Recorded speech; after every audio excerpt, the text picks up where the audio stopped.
work even harder than what we do when we have all the conveniences. So 1982, when Dr. Karunasagar got his first PL480 project, after a 2-year study of the group that was working in an area that we had begun to publish just the first 1 or 2 papers, we had connect with the world famous marine biotechnologist, Dr. Rita Colwell. And it was only through publications, because one always wonders, did you know all of these people when you started? No, we didn't know anybody. It took 3 weeks when you wrote a letter, and it took another 2 weeks to get a reply. So in all, it was, if everything was done promptly, it would be 6 to 8 weeks before we heard anything.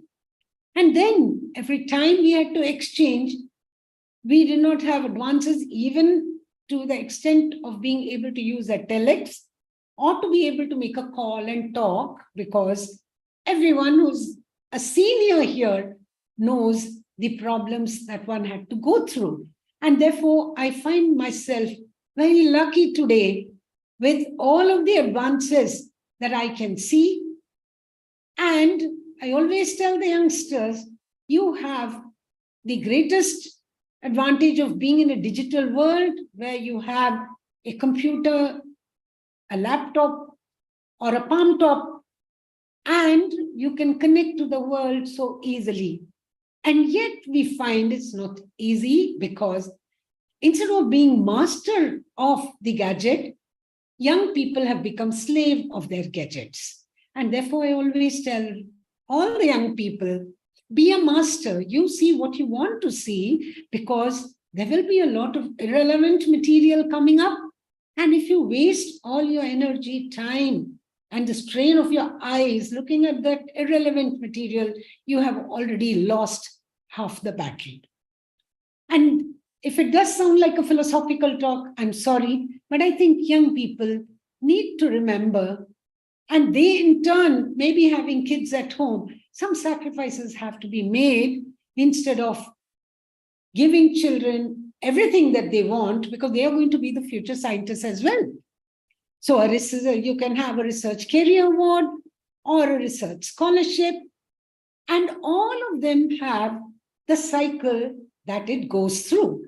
A research career award, one hears of the Wellcome Trust Award. Yes, there are many more.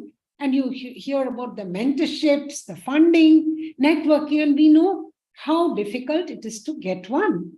If you think of a scholarship again, whether it is for an industrial visit or for any global research networking, we know there are institutions like the IGSTC in the DST that supports all of this. But then where to go and search for what is what I will briefly delve with as we move forward. Now, why internationalize research? One thing is it does improve the quality, and I can say it with my experience that it has always been a case of give and take. It has never been one-sided. We must never really think that we are only going somewhere to learn everything. We are also sharing our knowledge. And if your partner institutions outside of the country, because this is on international talk, they in turn, if they are inspired by your visit, by the way you have worked, they want to come back and join hands with you. And the joint ventures can be, of course, at a national level, regional and global issues that are taken up. But when I say national, it could involve more than one institute. It could involve regions to team up with any I should say, developed nation with a project that sometimes requires a global understanding. So in a way, we are preparing students as global citizens when they get involved in those projects, either as research scholars or as young scientists, and they get an opportunity to participate in programs and use facilities that would probably be unavailable or scarce in their own home country. So when we move through country, when we move through institutions, move through laboratories, what really we do is we are decreasing the inbreeding that probably comes about. And when we develop the international collaborations, opportunities for exchange of academic staff is a natural, I should say, advantage that comes up. Now, how do we internationalize? So to begin with, as I said, I come from an era when there was no great communication as it is today. How did we know who was involved in a particular work? It was only through sharing, looking at publications where the address of the scientist would be there, and then taking their address, writing to them through the cards, requesting their publication. And if they did respond and start speaking with you, then you begin to, of course, explain if you have any new idea. And if it is impressive, they start talking to you. The physical mobility comes much later, which can happen in many ways. There could be conferences that you participate, and it was very difficult in the past. Today, it's a lot easier. And then the exchange visits that happen, the workshops, all of this help in the collaborative research project development. And there happens the international exploitation of innovation. And being involved in global challenges is the way forward as a global citizen. Now, during all of this course of exchange of knowledge, publications, exchange visits, discussions, what can happen? A shared or a co-authored publication. It need not necessarily be from primary research, but what you hear happening in another country through the group you're involved with. And your own group can together share and write a beautiful review. Today, the young people start off their career by writing a review. No, that was not the case in the past. We worked a lot and then started writing reviews. Today, the first paper a young person writes is a review, not really a primary research paper. So it's understandable. There have been changes that happen. And these reviews that come about do become useful to others who are reading the collective effort of groups that are involved in a common topic. Now, when you have to apply for funding, if it just goes beyond speaking, beyond writing, to developing a research project, we need to remember early bird catches the worm is known, but we have to start very early in preparing. This must have been an experience with many Indians when they start to connect with excellent scientists in other countries. They must have got replies from scientists stating that they are not, they don't find the time, long enough to prepare a project, and they would wait for the next call. They easily require 3 to 6 months for a project to be prepared with the advanced communication that exists today. But in India, it always happens that just 1 week before the deadline, we start to work, sometimes even 24 hours before. I know it because I'm still in a profession where faculty, students come to me. They are very busy, but then the next question is, who is not busy? And the next question is, being busy is not the answer. Making time for what you want to do is the answer. And then preparing a project in the most perfect way is a battle that is, in a way, half won. This is because a good project, one that reads well, one that has clarity in the objectives presented, in what it's going to represent, is always appreciated by the reader rather than, the evaluator just showing it without even going through it. And therefore, it has to be done meticulously, for which the guidelines should be read extremely carefully. And then, of course, we are now in India also very familiar with registering. We have the e-promise through which, whether it's for DBT or other organizations, we register. And then if you do apply for the project, they do ask you for the payment managing systems, the letters and formality documents, budgeting and re-budgeting to be done again and again when it is an international scientist involved in the internationalization of research grant. And this has to be done very carefully, keeping all the aspects of the project in mind, which could relate to the work. It could relate to only travel, because there are many, I should say, opportunities that are for ongoing projects with only travel funds being provided for short-term exchanges of young scientists or the principal investigators or both. So change in scope, specific aim, model systems, the principal investigator of the project, what does the committee talk about? All of this has to be given, I should say, equal importance, and there should be clarity when you prepare the proposal. And once submitted, there is no necessity to get in touch with any agency, because you don't get reply, or even if you do, you're just told to wait for the task to be done. And how the grant is going to be managed is very, very important if the decision is favorable. So even if a decision comes as the project being accepted, it doesn't really mean the project is already granted, because there is still a long journey to undertake in an international project also.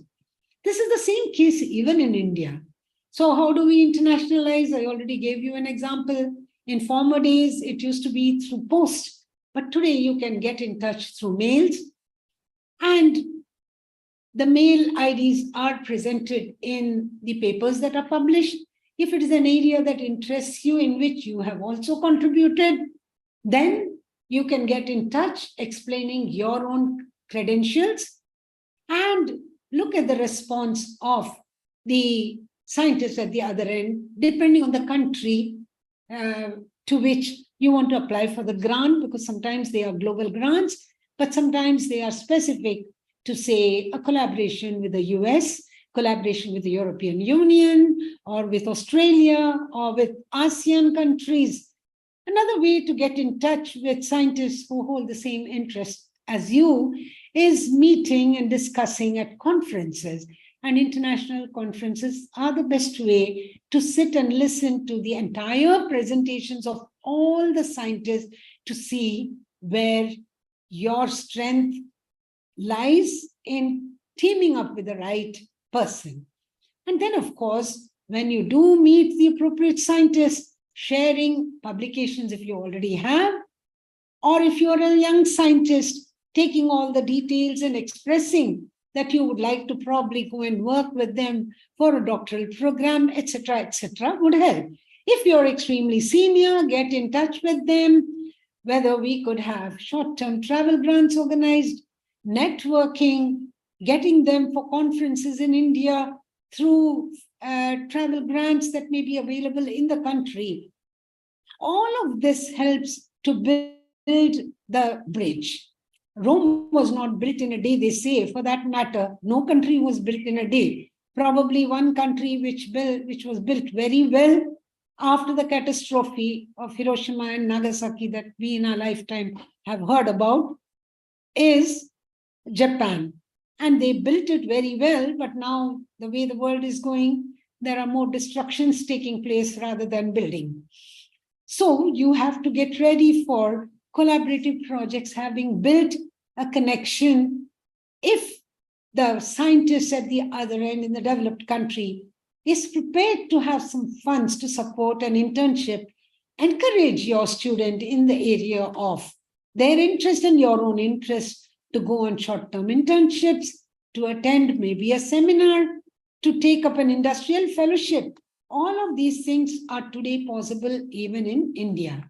So let me just give you a couple of examples of my own, I should say, collaborators. Say in the University of Plymouth, we have our collaborators, and it was a second line collaborator because my primary collaborator, late Dr. Anna Guder, who is also familiar to scientists who have been in her laboratory from CIFE. We have Dr. Binay Bhushan Nayak. We also have Dr. Sanat Kumar. Now, a scientist who was regularly coming to our lab for collaborative projects, funded by, of course, the Swedish Research Council, as also the Indo-Swedish programs that are there, had a postdoctoral fellow, Dr. Lucy Turner, who later became a lecturer at the University of Plymouth in the UK. And relationships are not built for one generation, they happen time and again. And therefore, her PhD student, Elena Apine, comes to my laboratory to work, and there are collaborators with her, and you can see the addresses that are provided. Now, for people to get in touch, all of their physical address, their emails are there, one gets in touch with them. Then you have, of course, these days, the research gate. And in the research gate, you are aware how you can follow a scientist with all the details. And then if there are other country collaborators involved in a publication, you can get their details as well. We're all familiar with LinkedIn. We know Google Scholar can also give. Now in India, we have got the site Vidwan. And therefore, what I'm trying to really explain to the young people is emails, yes, is the best way to get in touch, but that is facilitated by all of this, with publications being the most important, but which can be made available through so many sites for you to follow in case you have an interest in the particular topic. So what is important is the consistency and the persistence to follow your heart, to build that collaboration with international scientists for the benefit of humanity. Now, there are major funding agencies, and I have listed a few of them here.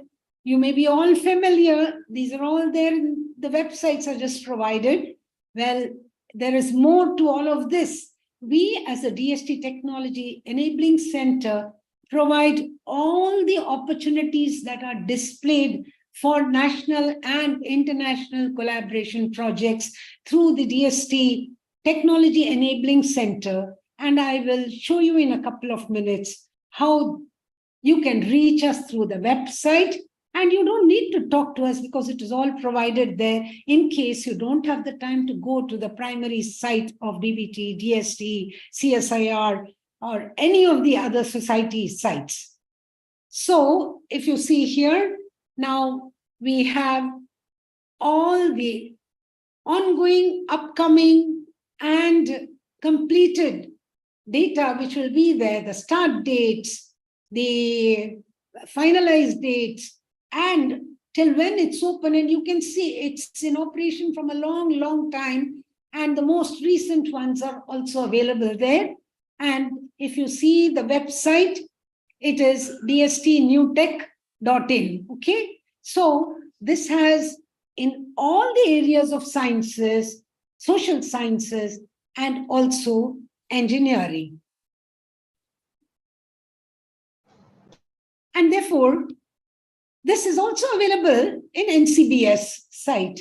So if you wish to, you have areas where you don't have to spend a lot of time to go and search the primary sites, because they are picked from there and made available to you with a click of a button. And therefore, you can see I have also operated for 2 rounds an Australia-India Strategic Research Fund projects. So many of my colleagues now, former students, of course, who were doctoral students, have gone and worked in James Cook University on a lot of fisheries-related projects for 3 to 6 months. 5 of them have gone, and I'm extremely happy that all of what I'm presenting to you now is not a story, but something that can happen. And believe me, we knew no one when we started all of this. It is only by meeting Dr. Lee Owens at a conference and starting to speak to him through the fish health section, having been recognized as a member of that, because we were some of the people who started that, and having spoken to him about our interests, the talents of our research scholars, and seeing his own interest, we submitted projects together. And 2 rounds we were successful. 3rd time we were unsuccessful, but that's okay. We are prepared for failures, but it's to let you know you have to try again. So where to start? Say National Science Foundation, I've just shown this page. You have to find the funding and apply, explore how to apply, and also additional resources. Sites are there everywhere, but in a everything looks attractive when you start to open, but you have to narrow it down to what exactly you want and where you want to go for a particular study, because that is the best place for you. And so the projects can be from, say, Belgian organization, from German organizations, Australia, then you have the Research Council of the UK, then you have the Royal Academy of Engineering, again, the British Academy supporting it, British Council projects, many more. And in all of this, they are trying their best to support young people in a big way. And your principal investigators, the senior people, will see that you get connected because their report of you, their support is very important in moving forward. It is them who will have the right connect. Now, IUSSTF, Dr. Dhar will be very aware of this. Very recently, we organized a course on microbiological risk assessment. And you'll be shocked, microbiological risk assessment was conducted by a professor. He's a Uriah professor in the US, who is an engineer turned microbiological risk assessment expert. And it was one of the best programs that probably on risk assessment we all heard of. This is what I mean when I say the barriers are broken. Dr. Dhar is also the best example. If you look at the institute he came from and the international position he has today, it is enough to let you all know that science, basic science, is common to any field you take up. Using your critical ability, thinking ability, you can make a mark in whichever field you decide to take up. The Indian National Science Academy also provides a lot of the details. There are people within the country also who are allowed to go for 6 months to other labs to learn, to work with. And that helps to develop the international collaboration. So you also have bilateral cooperation, science and technology agreements with non-EU countries. It's very sad. ASEAN calls are open the whole year, and yet we always don't have enough people coming to India for the calls that are advertised. Everyone is happy to, yes, go to the West. We always think, even we like to go to the West, but then where is the problem? Have we equipped ourselves in all ways? Can a person coming from any country have the best of comforts? When I talk about comforts, we are not talking about a very, very posh place to stay or a very grand welcome. We are talking about a convenient place, and that convenience includes privacy to the person who comes. So if we want to raise ourselves to internationalization of research grants, it also is imperative for us to create an environment, an ecosystem where a person, when they come, they have their privacy. We have the best of facilities, the infrastructure provided to them for the field that they want to work on. We cannot have the people come over once, because they remain ambassadors who will either encourage them to others to come or spread a word that it's not worth going on this kind of a meeting to India. Then if you look at the, hello, yeah? I would request you to, we can conclude now. Yeah, thank you. So then we have the Indian Council of Medical Research. It is good for us to know about the different agencies that have the embassy wings. And the embassy wings put up a lot of details. We also have the bilateral and multilateral cooperation put up by the CSIR. And Dr. Sanjeev Varshni has been doing an excellent job of building bridges with all the countries in the world through the position as head of international cooperation that he holds. The Newton Baba Fellowship, about which many people may not be aware, but which is very easy to get. And it's good when you identify the right lab to go there. I also had one of our students going there. ICR, of course, and all the possibilities of ICR and the collaborative position that it offers for PhD is well known to all of us. So there are many research funding agencies, both within the country offering bilateral and also at the international level. And these funding agencies allow a lot of collaborations with many, many countries. So India Biosciences launched, this slide would be very important because the IGAP is a place where you can get a lot of details on raising your own awareness about international funding opportunities available to Indian researchers to train and motivate to apply. So there are many, many private groups as well, funding agencies that allow, and we have probably been benefited by a lot of them one way or the other. That is why I could say it holds a pride of place in our hearts. And NITE has been, of course, with a lot of countries having this international cooperation. And it happens through many, many programs. So the Newton Baba Fellowship, a fisheries student who finished his master's in marine biotechnology from NITE University, won the Newton Baba Fellowship. It's for PhD students and spent 6 months at University of Plymouth. The EMBO Molecular Fellowship is another, where one of our colleagues, my former PhD student, was selected and he went and worked at Dublin for 3 months. So there are, I always find that opportunities are there, but you have to search for them and see if you're fit to move forward with all of them. So building research capacity and training the next generation is always the main reason for, I should say, international collaborations. You have here the Belgians, the Swedes, and Sri Lankans all together with workshop, international workshop that we organized.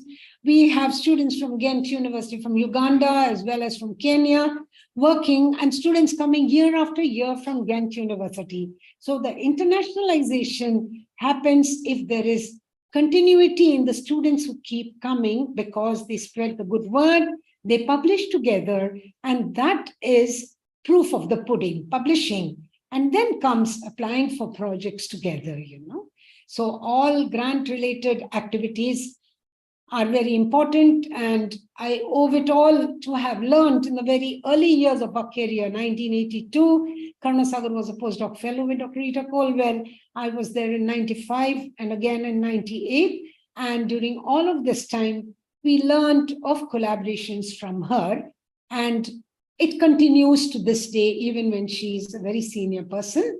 And I expect that with Arundha's visit, this will all continue because there are many, many schemes, both in the government of India as well as internationally, that will allow you to go for internationalization. So you never know how much is your potential and how far you can go until you try. So if 1982 collaboration can continue even in 2023, because my collaborator is alive and I'm also still alive, it really means that it is a permanent relationship that is established. Thank you very much for the opportunity. It was truly very gratifying to be presenting a little bit on how young people can move forward with support from their seniors. Thank you very much, Gina, and sorry for overshooting the time. Thank you, ma'am. Thank you so much for taking us through why and how internationalization, grant opportunities nationally and internationally, and the importance of consistency and perseverance. Thank you so much, ma'am. I'm sorry for interrupting in between. No, it's fine. It's fine. I lose usually track, and that's every teacher's job, you know. Yeah. We forget that we are speaking to a very elite audience, and first thing we have to teach is respect for the next speaker, which I forgot. Sorry. Thank you so much, ma'am. And once again, I request those who are present online to put their questions in the chat box. And later we'll take up, sir. And our next speaker is Dr. Riji John. He's a graduate and postgraduate in fisheries. He Took his PhD from the Institute of Aquaculture, University of Stirling, UK, under Commonwealth Scholarship, and completed postdoc from the University of Maryland under FAO Fellowship. He started his academic career in 1990 as assistant professor in Tamil Nadu Veterinary and Animal Science University. Since 2007, he served as professor in the Department of Aquaculture, head Department of Fish Pathology and Health Management, chair School of Aquaculture in the Tamil Nadu Fisheries University, and Dean Fisheries, Kufos Kochi, before taking over as Vice Chancellor Kufos. He has operated several projects, including collaborative Indo-Norwegian, DBT-RCN, and multinational project under Newton Fund Global Research Partnership in Aquaculture, jointly funded by BBSRC UK and DBT India. Dr. Riji John will be speaking on grand opportunities for life sciences research. I welcome you, sir, and over to you.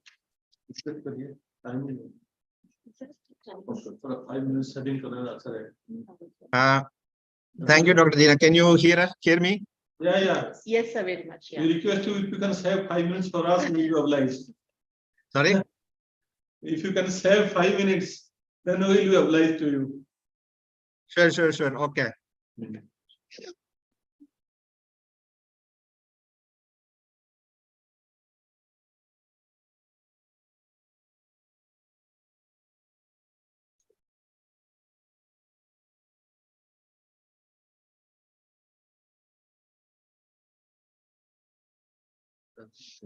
Is the screen visible?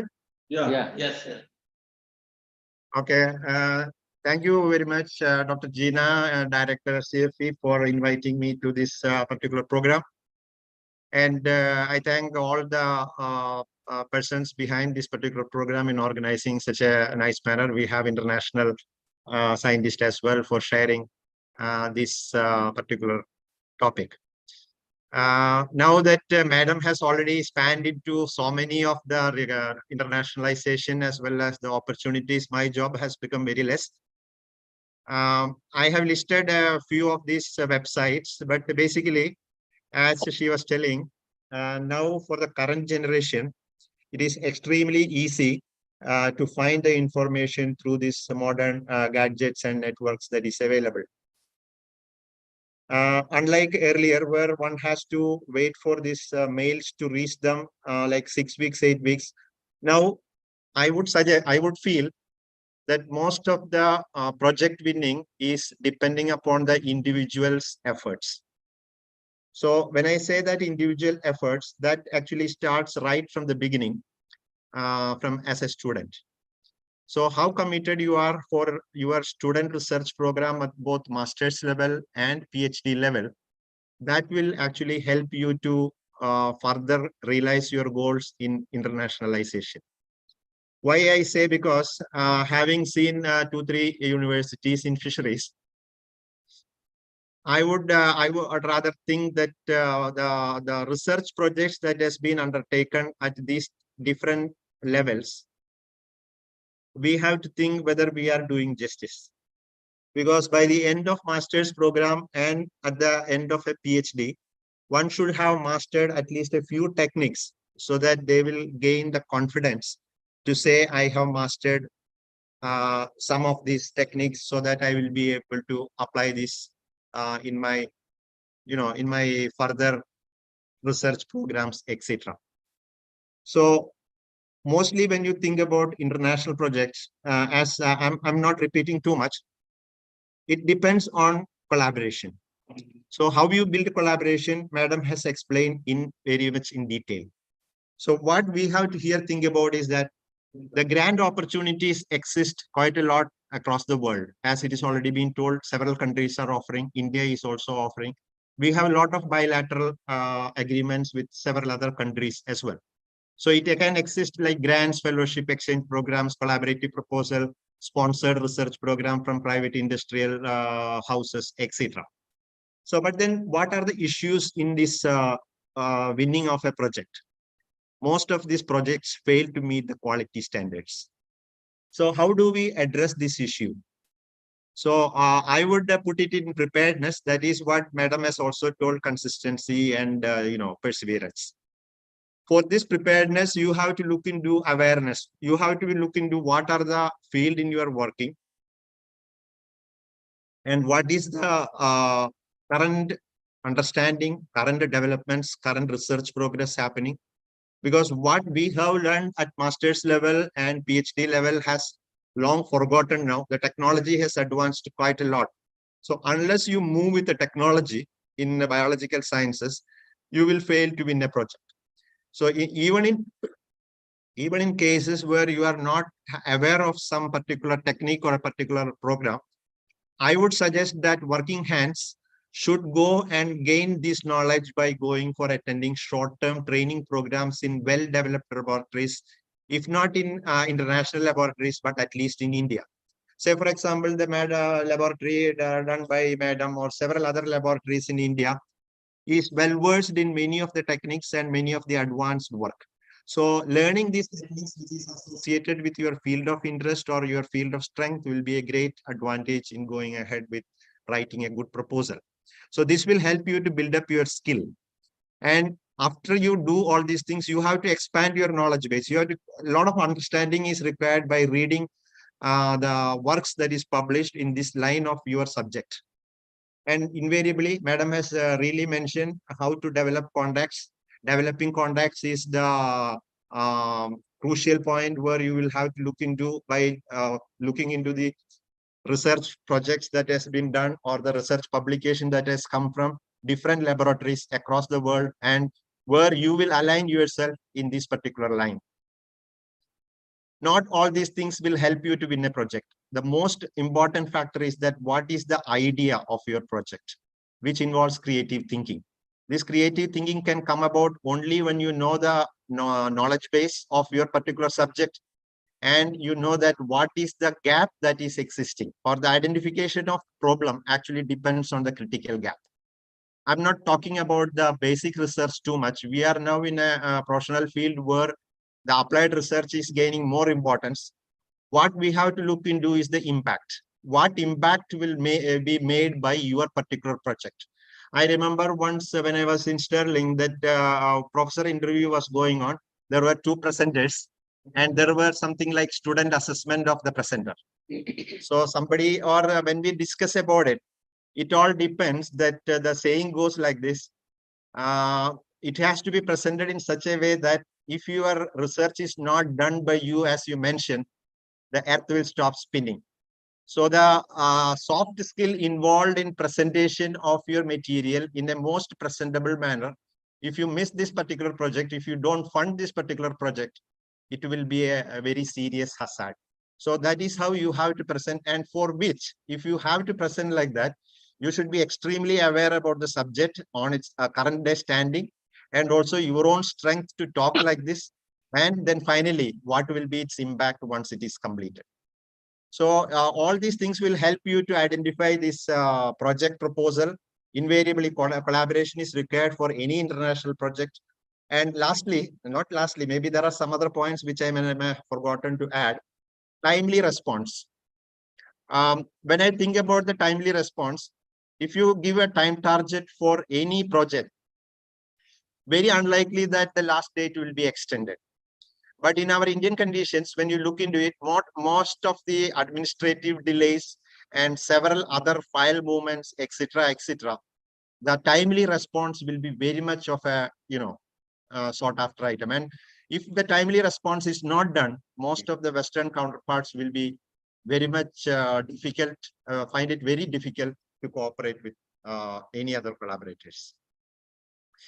Now, what I have given here is a list of websites where you will be able to find many of these research opportunities. So here, searching is the most important thing, and this searching of the area in which you are interested. And if you and now of course we have a lot of way of searching things. If you can give keyword, you can give country wise, so many types of searching you can do, and you will be able to find most of these resources. And the topic as such, the opportunities, is not too much to talk about, because the web gives you most of the sites available for funding support. But only one thing you have to be extremely careful is that many of these calls come with a particular last date or an end point. So as Madam was telling, many of these projects come to us. The knowledge of this particular call comes to us with 1 week or 10 days gap, which is extremely insufficient time for you to formulate, at least write up the project, even if you have an idea. So interested students or interested scholars or scientists should always be in the lookout for the projects calls from different agencies, both national as international. So this is one program which gives professional upliftment. This HFSP application process, which is given by one of the candidate, she tells that it was very impressive, and she could really focus on this particular project in a much better manner because of the help from national or internal professor. So these things actually give a lot of requirement for you to keep in touch with even our national counterparts, because before going to an international collaboration, you can always forge collaboration internally within the country and develop your standing. And once your standing is improved, maybe with co-publications with even non-scientists like Dr. Karna Sagars, it will help you to project yourself as a good, standard of your laboratory or your research outcome, etc. And these are some of the additional programs actually given by different country wise. As Madam was telling, there was a lot of other countries as well. I have listed only very few. But what we can now see is that there are two ways of approaching this. One is through the country to country agreements that has been already forged at political level, which will actually trickle down to the agencies, and then they will go for calls in specific areas. And there are also certain areas where the scientists can directly apply and get through this. So here, our most funded agencies are like DST is there, DBT is there, CSIR. So those agencies can also come into. Now there are a lot of other small programs have also started up, like India-German Science Technology Center. They have this website I have given here. I'll share this public presentation so that it can be shared among the participants, which will help in finding out the different types of project, different types of fellowships or exchange programs, etc. There are also women involvement in science engineering research, which will help women candidates in giving particular niche of area where they will be able to get successful grants. European Molecular Biology Organization, Global Investigator Network. Most of these collaborative projects, international, while taking up, the scientists concerned should have some standing in the area of their choice, a few publications, and some connections with the counterparts in abroad. And in UK, there are a lot of programs, UK Research and Innovation, which is from the science point of view, BBSRC is the one funding, and they have called. We had this Newton Global Fund program, in which there were a DBT organized a sandpit program in which both UK scientists as well as Indian scientists participated. And it was crystallization of the ideas at the crystallization of ideas and collaboration at this particular program, like a sandpit program. So such things are called by these agencies at certain point of time. Likewise, also you can develop these collaborations in international conferences where you are likely to get, because unlike India, where you once you get into a job, it assures you mostly till retirement. In many of the countries, West as well as other countries where there is a very heavy competition, they have to look for grants for their continuation. So they will be really in the lookout for grant sanctioning from different agencies, and I think they are much better informed than us in finding these grant proposals. So in keeping collaboration or in keeping in communication with the scientists will help you to definitely look into the or get information about the calls at the appropriate time. For example, in case of PUFOS, when I was there was a call from German 2+2 program, which was very successfully taken up by one of our scientists, Dr. Dinesh. So there are different programs, and most of these things they get it into touch with getting the information from the touch they have with the scientists abroad. And Australia, there are a lot of linkage programs, and this ARC, Australian Research Council, is helping international research. And now there is an agreement between India and Australia, as Madam has mentioned. There were strategic fund which was going on several rounds. Now also it is in existence, which can also be tried by the young budding scientists.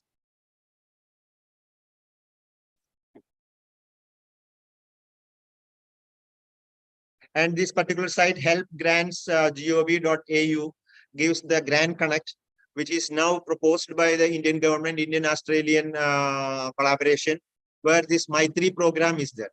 This Maitri research grants can be searched from this Help Grants Government AU website, and it will help you to narrow down to the required grant application of your subject and nature. Another area is European Research Council. And now India is not in a, because I was earlier IFS was there for India, but now India is excluded because of our standing, current standing. We are not a developing world. We have already crossed that particular. So in some of these funding agency, we are not automatically included, but if we are a good quality proposal, it will be easy for us to get into this, kind of grants. Additional grant opportunities are provided by these sites. There are a number of different types of awards. I have not mentioned most of these things. The recently coming up area of funding in grants, research grants, is Horizon Europe. If you look as a Horizon Europe, it will provide you with a lot of ideas in where you will be able to find the research grant availability. Of course, climate change is one of the most important area which will have a direct influence with fisheries as well as terrestrial habitat, is the current research area which is given thrust, and MOAs in India is having a collaboration with the European Union for undertaking this. CSIR, which also actually looks into ocean, climate, biodiversity, and glaciers, which is a field where all of our scientists from our field can also look into. And these are proposals, and many of these proposals are, some of them are closing, but some of them are coming up. For example, this one is having a last date up to March 24. There are grants from Norway. RCN, or Research Council Norway, is also administering these kind of awards. If you can forge up with a good collaboration with Norway, it will be better. We have had one, and I remember the points that they were mentioning. When you're talking about collaborative research, you should not be one-sided. One-sided in the sense that you should not be looking at what you gain out of it. It should be bilateral or trilateral, or how many countries you are, or how many labs you are cooperating with. Then each of them should have some amount of advantage or some amount of findings that should suit their laboratory or their country. So we have to, while thinking about the critical thinking, which I told you, and crystallizing on ideas, you should be really, thinking how this will be beneficial both for us and for them. So there should be some amount of bits and pieces that should actually make this collaboration work in such a way that all of them benefit out of those collaborations. And these collaborations, once you forge, it will not stop at the end of that particular project. These connections will again help you to continue in some other program. Say, for example, a small project like exchange of academics, or some organization of some workshop in particular countries, say in either Norway or in India, or again going for specific collaborative proposals between two countries. And I would think that Fulbright visiting scholarship program is known to many of the scientists who are looking for a postdoctoral program. And of course, this IUSSTF is a new project, that is a program that is now coming up. And this will help for going through different types. I have mentioned only critical and emerging technology. There are different areas in which this particular forum is focusing. And that will also help us to get research grants from Indo Science Technology Forum. And not all the government organization alone is giving research grants. There are a lot of private bodies are giving grants. Unlike in India, in US, several of the organization is supporting the research. When you say that this organization which are supporting the research, they actually expect some finding which will have a direct impact to the agency who is funding. For example, we were having a lot of problem in white spot and the industry was not all that willing. Industry was always going abroad to find a solution. But the point here is that there are certain things, for example, white spot, of course, it's under manageable condition, but and it has become endemic as well, orange voting. But then the point is that certain conditions, we may have to go on doing quite a bit of research to find an endpoint, but some of them you will get easily. But then the industry should be strong enough and committed to support research like abroad. Then we can also find research progressing in a much better manner in India as well. And one thing what I would like to talk about here in forging collaboration with other countries and laboratories. First, we have to have our laboratories in a very good condition so that we can take up this work, research work with any other laboratory. For which primarily we may have to go for funding support like national grants or from our organizational overheads establishment. Then we should be able to demonstrate ourselves that we will be able to deliver the objective or the work program that is given to us if it is assigned in a collaborative project. So the primary buildup will be to develop a few publications of very good standing, a good laboratory, a good working environment.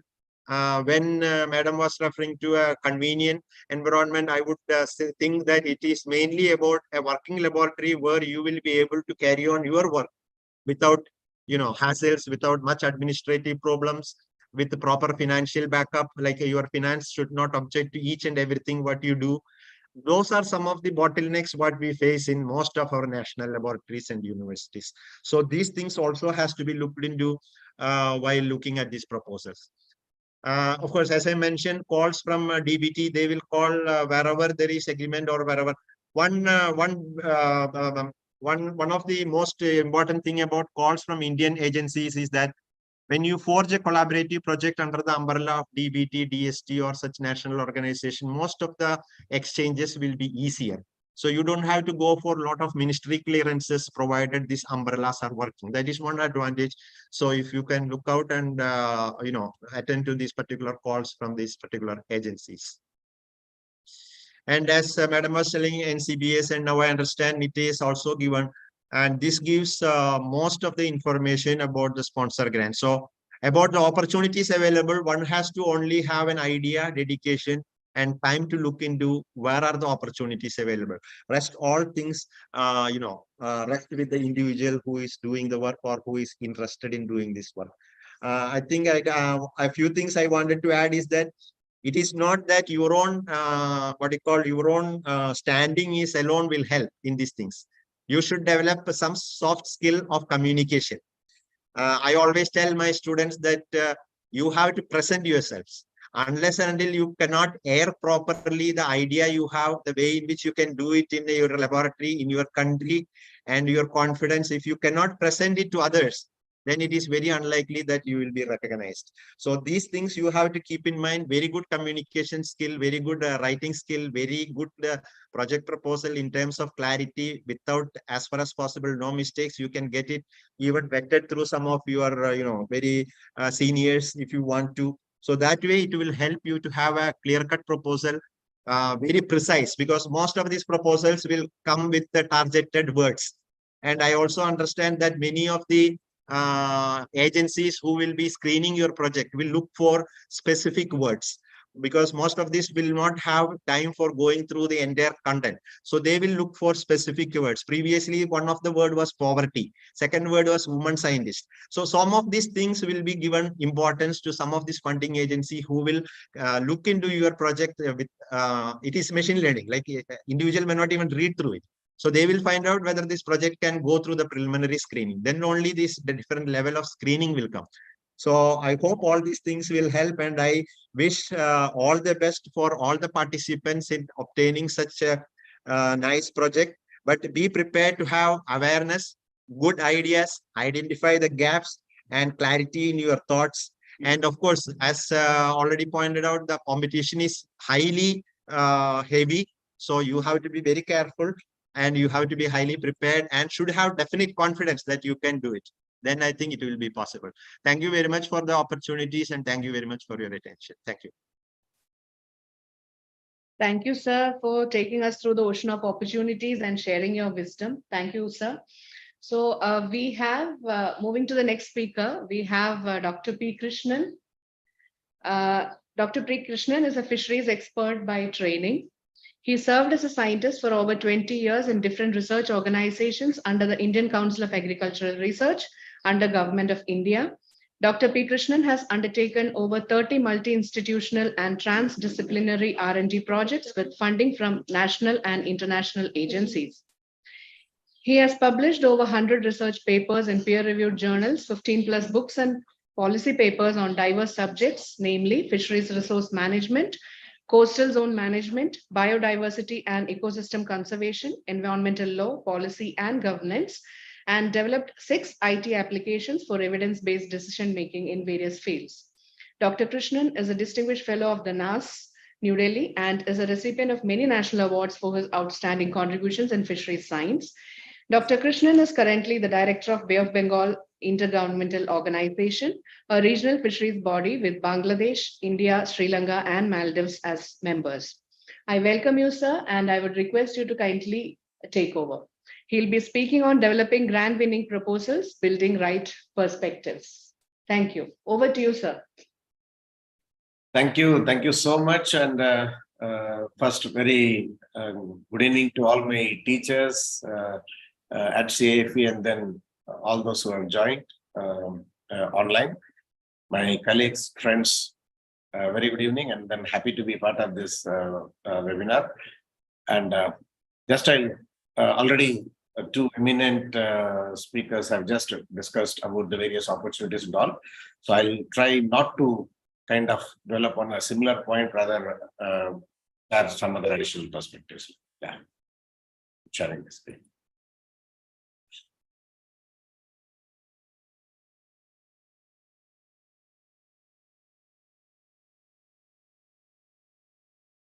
My screen is visible? Yes. Yeah. So the whole session today has been to strengthen our research through funds, and we know, like when we discuss what ails research, we need people, equipment, infrastructure, facilities. We have to publish. We have to just talk about our research, and for all that, we need money. And if we have money, rest all can be procured, purchased, contracted. So research, for undertaking effective research, money is very crucial. That's where we are in. And next is like winning grants. And for winning grants, the first thing is like a competence.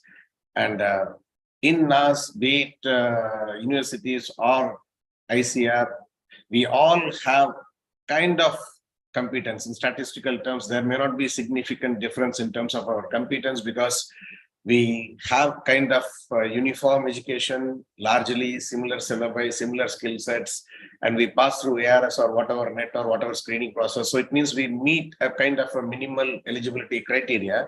And only one thing which I consider that may make us different, which may make us different, is in terms of perception. So what we think like we will be able to do, and then something we hear about something like there is a possibility, then we build a perception. Tomorrow director will ask us to make a concept, maybe internally we'll say like abhi to hamara tour bhi approve nahi hua, budget nahi hai, kidhar se project banayenge. So maybe we'll be making a light concept, and somebody will say like government has reduced the budget for DBT, so it means like project to milega hi nahi, so hum kyun banayenge. So it means we'll be having the competence, probably we'll be not be putting our best into that in terms of making the proposal. That's where actually I see like perception is something like we need to work out, and we'll see like how we can build at least few questions which I'll discuss. Again, there is nothing like right perspective. I shall share something for your consideration, validation. Then finally it's you like accept or reject. And many other sources already Dr. Reggie and then Madam have discussed. Of course, these are all out in open. Maybe I'll share one, which is the very, very recent, announced maybe less than 1 month before. That is, Jeff has created a separate fund for implementing the GBF targets. All of us will be familiar with the word ICAR targets. Largely, for many years, we have been trying to reach, since it was very difficult. So this time it has been repackaged with a much stringent targets, tougher targets, and with a shorter term. So it is Kumin Montreal Global Biodiversity Framework. To implement that, there is a substantial fund available. We may try. But one rider, maybe I just wanted to discuss on the title, very title like international grants. We need just money. We probably, international money is never tastier or better or something like that. Like certainly we should look for it. Maybe I would like to add a little more riders there. Like international funds are these days very, very competitive. Maybe if CAF is submitting a project, it has to compete with even FAO, because FAO is also looking for funds from similar sources. And it's very time consuming. Let us be aware of this. Like we should seek, but we should be aware. Today from BOBP, we are implementing a project of $2.5 million. And this project proposal started building from 2014 to 19. And after that, there was a lot of negotiation. And then now we got the implementation part. Like, so it means so much of process, FAO, Jeff, IUC and BOBP, CIFDEC, and then 4 countries put together $2.5 million. It is just 20 crores. Our NAHAP project is 20 crores. How fast we got? CAF has got a project from DOF. It is 10 crores just for India. But we have as multilateral $2.5 million is for 5 years for 4 countries. So what I mean to say is like international multilateral funds are increasingly competitive. We should try, but there are easier, better targets of the nation. India is rather giving a lot of funds in millions of dollars to other multilateral agencies as well. Let us be aware of this. So again, just to highlight this point, like I want to just, while hearing the presentation, I added a couple of slides to build a new perspective here. India is a major research hub in this region. I'm just telling about the Bay of Bengal region, where again, big countries are Indonesia, Thailand, Malaysia, Singapore, all are there. Like, but in terms of the institutional network, we are one among the largest in the world that we are aware. In terms of the survey infrastructure, we have the number of vessels which are at least 3 times of all the vessels which are available in the Bay of Bengal region countries, 8 countries together. And in terms of publication that is coming from this region, India is top. Research funding for the research that is coming out from this Bay of Bengal region, 8 countries put together, Indian agencies, here you can see like the bars which are shown in blue, they are the major funding agencies here. So yes, fund can come from outside, but still India is a major player in this region. And yet, though in spite of having all these laurels, India is not a major collaborator for the Bay of Bengal countries. Even Bangladesh goes somewhere else for research collaboration, not India. Maldives is some other country, not India. So this is the case. So we have been a kind of an unsung hero in this region. So probably we should be doing something concretely to reverse this. And G20 and all this, like we are trying to emerge as a global leader. Yes, India is doing so, but research to emerge as a leader, it is all in our hands. Like, and to become a regional leader, at least in this domain of science, like marine science and fisheries, we have to be, before becoming global, we have to be a prominent player in the region, and calibrating scientific prowess to global standard is a must for global policy setting in terms of, and fisheries. Unlike all other resources are transboundary. We need to have collaboration, cooperation, a kind of a regional leadership to get things going. So for this, we should commit to mobilize an affirmative intervention towards this goal. That's what probably we are also committed to. So again, coming back, this is the first perception, rather, to just position like we ourselves for Indian government of India itself is a big funding. Try global, but don't miss the opportunities at the national level. And these are some questions that probably I would like to discuss since the audience is diverse. I will not wait for any responses. But when you read the question, I can imagine like at least there will be some processing happening at least for a few seconds. When we ask, if I ask, because I have asked this question to at least by this time, like close to 1,000, more than 1,000 researchers, active researchers. So are we getting enough for research? Generally, we'll be feeling like, okay, paisa to mili nahi raha, because we don't get money for buying chemicals research, all that. Like, so practically we see this problem and then we assume government is not providing adequate focus for research. And then particularly this government, since it has thrown away research, all that. Like, this is all perception. But let us assume, like, what is the difference between a common man and a scientist? All can have perception, opinion, but scientists should be forming an opinion based on data. Do we have data to prove that government is not doing enough? Let us see what it says. So this is the amount of fund that's flowing to various scientific departments over a period of time across at least few governments from 2005 to until recently. You will see, like, all the research agencies across the period, there is never a period like when an annual decrease is there in the fund.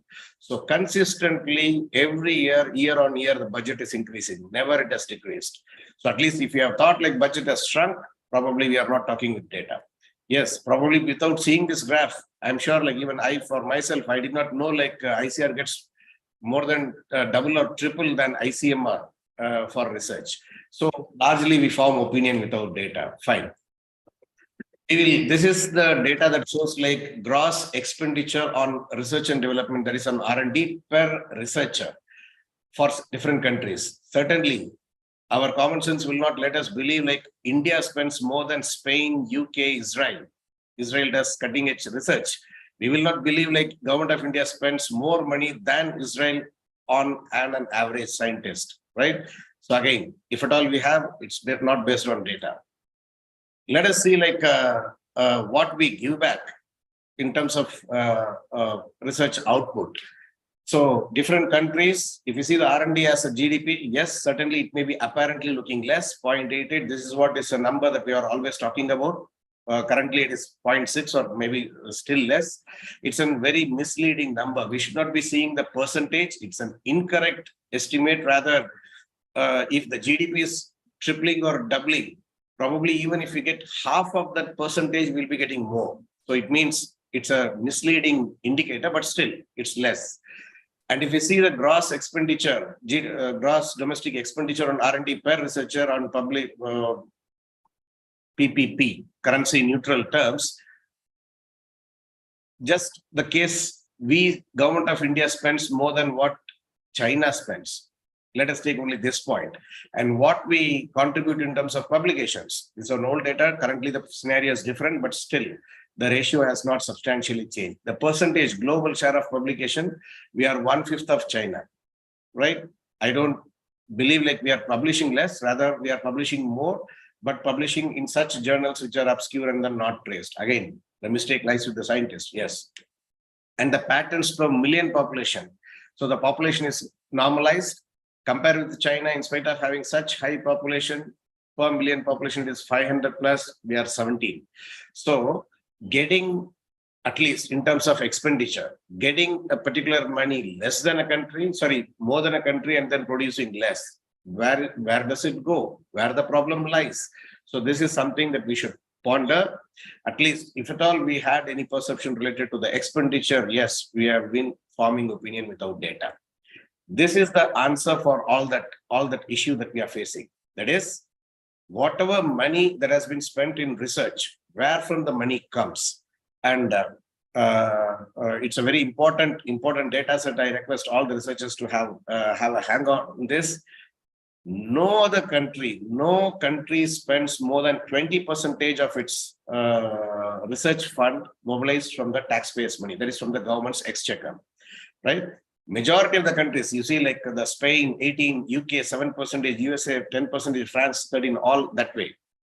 And a large chunk of money comes from the business enterprises, that is from the corporate domain. And this is not exclusively for fisheries or agriculture, but this is for entire research. And fisheries and agriculture will be having much lesser proportion, as we will appreciate, because corporate contribution is much less.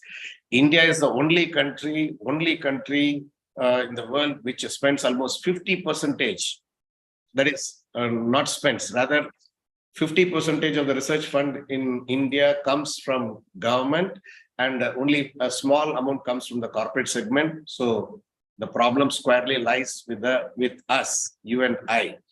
Unless we attract more funds and strive to reduce the contribution of government in terms of percentage, not the amount. Government should spend more and more, but the proportion of government contribution has to be reduced, and that will happen only you and I bring funds from elsewhere, right? So this is the fundamental perception I wish. Unless we recognize this, we will not say like, okay, we can get fund, or it is in our responsibility to attract funds from outside. That is, the onus is on us. And it's time like we build models for R&D institutions to be self-sufficient. And when we say like other countries are doing this, they have already built models. So it's high time we think about this and not under any pressure, in our own interest. And where even the money that has come, where this money goes, so that we are feeling the crunch. Here is the amount that goes for salary and then operational cost and for the infrastructure. And at least have a common budget from government is increasing marginally, but for every 6 months when we get our increment, to that extent we are elbowing out the funds from the operational cost. I'm just theoretically presenting this, like, right? So let us imagine like for every time we get our increment or pay commission revision, the reasons for not being able to do research is going to increase. What I mean to say is like less and less money will be available for operational funds. So unless we realize this, that salary is one big chunk that the government can afford, rest all operational funds, probably scientists, we together have to mobilize, and we should find ways of doing that, like be it international, national, wherever, we should look for that. So that is one. So I hope, if at all anybody is differing, probably he or she should look at the data and then build up an opinion, because we are scientists. We don't take opinion without data. Fine. So next is another point is like, what is the ideal duration for the research project? So I'm sure like by this time you should have got an answer at least in your mind. Even a few years before, if anybody had asked me, we generally say like project means it is like 3 years, 5 years, something like that. And minimum fast project means it may be 2 years. So this is a very incorrect positioning in our mind, conditioning of our mind, like, because we should be planning the project duration based on the minimal period that is required based on the project requirement. So timing without even knowing what is the question, we should not decide. So this time fixation in our mind, like it will be 2 years or 3 years or 5 years, keeps away a potential corporate guy from even approaching us, like, because we always say like 3 years, probably they'll be wanting a solution much earlier. So this conditioning has to go. Probably we have to just see even that would be a project of 3 months. And based on the duration, there is no small project or big project. Vaccines have been developed in our country in 1 year, less than a year. So it is no mean small project, right? So duration should not be taken as a kind of a standard. This is one. And when there are so many competitors, if a project can be proposed by CIFE, the same project will be given by many academic institutions from across the globe, be it multilateral, that is when it is global, many will be competing. So what is the competitive edge that we can have? One, in terms of short time, another in terms of smaller budget. This is the only way we can compete and then get the programs and projects. So that is one entry point we should keep in our mind. And how specialization matters in our research. Like this is one impediment. Rather, unlike in life sciences and then any other fields of research, in agriculture, we know like we have more than 100 disciplines, veterinary, agriculture, fisheries, all put together. So this has created a unique situation. Like maybe if somebody is asking me, I will say like I'm fisheries resource management. Somebody will say like fish health, fish genetics, all that. So we get conditioned based on what we have studied in our masters and then PhD. Probably this is not the case in all other fields. If you take any research organization, be it in India and the world, say CCMB, if you see like a person's specialization will be diverse areas like cellular development, biology, conservation, genetics, and endangered species. You see the faculty profile of JNU economics department, they will all be writing as specialization areas on which globally nobody will be giving PhD or masters. So specialization, probably I'm just proposing like for conditioning, considering, validating and then leaving.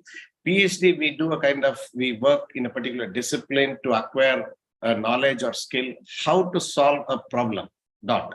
But after that, when we do research, we acquire specialization. So if PhD research, which is done in 2 years through under a guideship, how can it stick to our entire life as a specialization? Just think about. So when we see the problem through our specialization, through this lens as our specialization, largely we'll be missing the points. We'll be missing the crucial links.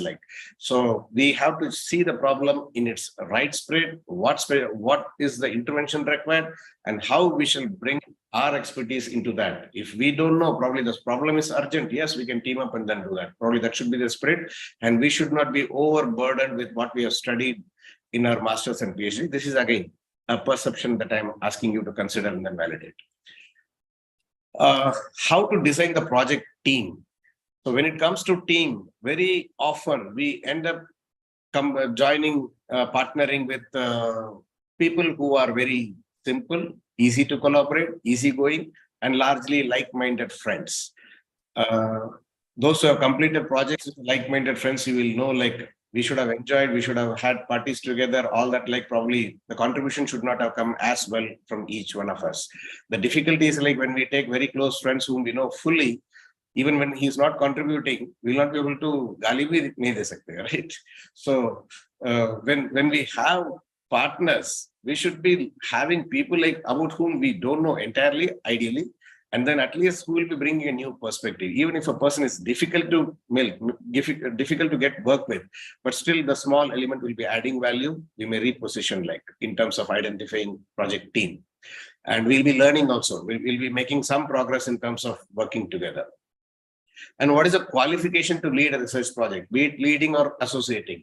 Very often we have a perception it's true also to a very large extent, largely because of the people who are conditioned with this thinking. That is, a person should have a lot of experience in terms of research. He should have papers. He should have already handled projects. It's a kind of a chicken and egg story. A fresh guy who has no projects, he will not have papers. So how can this be a condition to give a project? So it will be very unrealistic kind of a condition. And this condition is also imposed by probably people who believe in this as a kind of a prerequisite. But ideally, it is not. Ideally, it is not. And there are many cases which have actually happened. Maybe to just give confidence to the young people who are many youngsters. By the way, I'm also equally young. Just to give some illustrations, I'll say young or experienced. The starting point for a research is we don't know. That's why we do research, right? So it is maybe a team of people who are curiously ignorant, sitting together and then doing a research.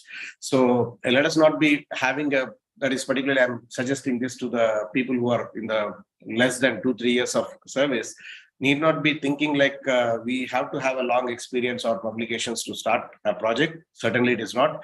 And what is important is a real problem, very tough problem that we can just confidently tell to all those seniors, experienced people who will be probably reviewing this, that it exists, and the ability to identify all required inputs to solve this.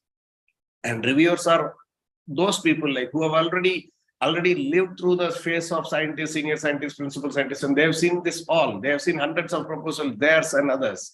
So rather we are telling to the reviewers come on guys, you have not solved this problem, I am going to solve. We are scratching the ego of those people, right? So we should be able to identify what is required and we just put it there so that the reviewers who have lived through this problem phase, they recognize, okay, these guys probably will be able to do it. So there is always a way to bridge personal inadequacies. Don't wait. We need not wait till we get everything. Probably there will be people who have the skill and expertise. We can just team up and then do that. So I'm just giving you some random examples so that just to reinforce my point, here is one real case, a very youngster, some of you will be batchmates or juniors will be knowing.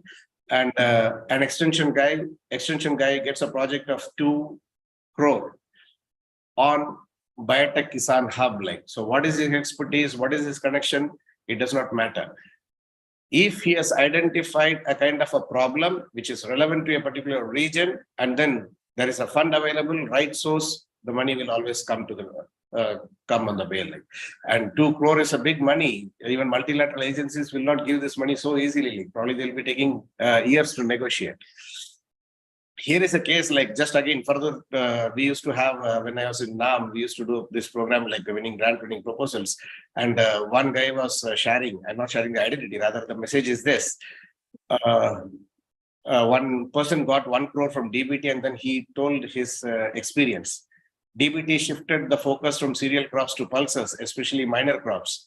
Although I work on wheat, but when this call came, I decided to apply. When my concept note was accepted, I discussed the project with the people working on this crop. Frankly, I had never seen this crop in the field.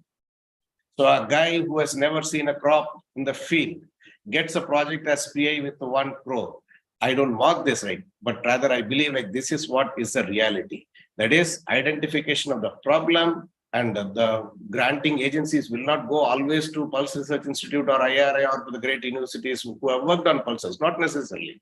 So if we have identified a problem real, made a concept note very, very lucidly and then clearly, and then the team has showing the competency to solve. Team shows understanding of the problem and then the competency to solve this problem, probably the background qualification, all this will never come into play. After all, Sundar Pichai never studied computer science, right? He studied only metallurgy and then management before he became the IT geek. In my own case, like in 2004, like when I joined as a scientist without a PhD, and the only paper which I had to my credit was a common article in Fishing Chimes.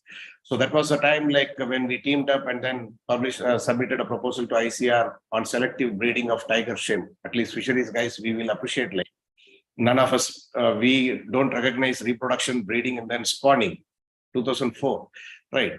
So the project was sanctioned and subsequently with the condition like it should be working with the CAFE and then SIBA, the Indo-Norwegian project. But I'm just telling here, like this project did not come because of any process, because I did not have to write even not 1 page for my biodata except the qualification and then the workplace. It was largely because of the team, the place, and the problem, which was quite real. Right? So don't wait till we acquire our expertise. Can we do any other subject? Yes. Pulse already I told. I'm giving you another example, and then where we can look for project announcements. We don't have to always look for project proposal calls only in the conventional place. Let us imagine like how the people look for jobs. There are places project calls are made. So we just landed upon a kind of place. I'm sure DevNet Jobs India. This is a place where multilateral agencies, they announce their project calls. So we saw one announcement like developing and pilot testing knowledge products for agriculture and veterinary sector on human-wildlife conflict. We were a team of people like in NAM. So you can imagine like for me having studied fisheries, what is the relationship between agriculture, veterinary or human-wildlife conflict?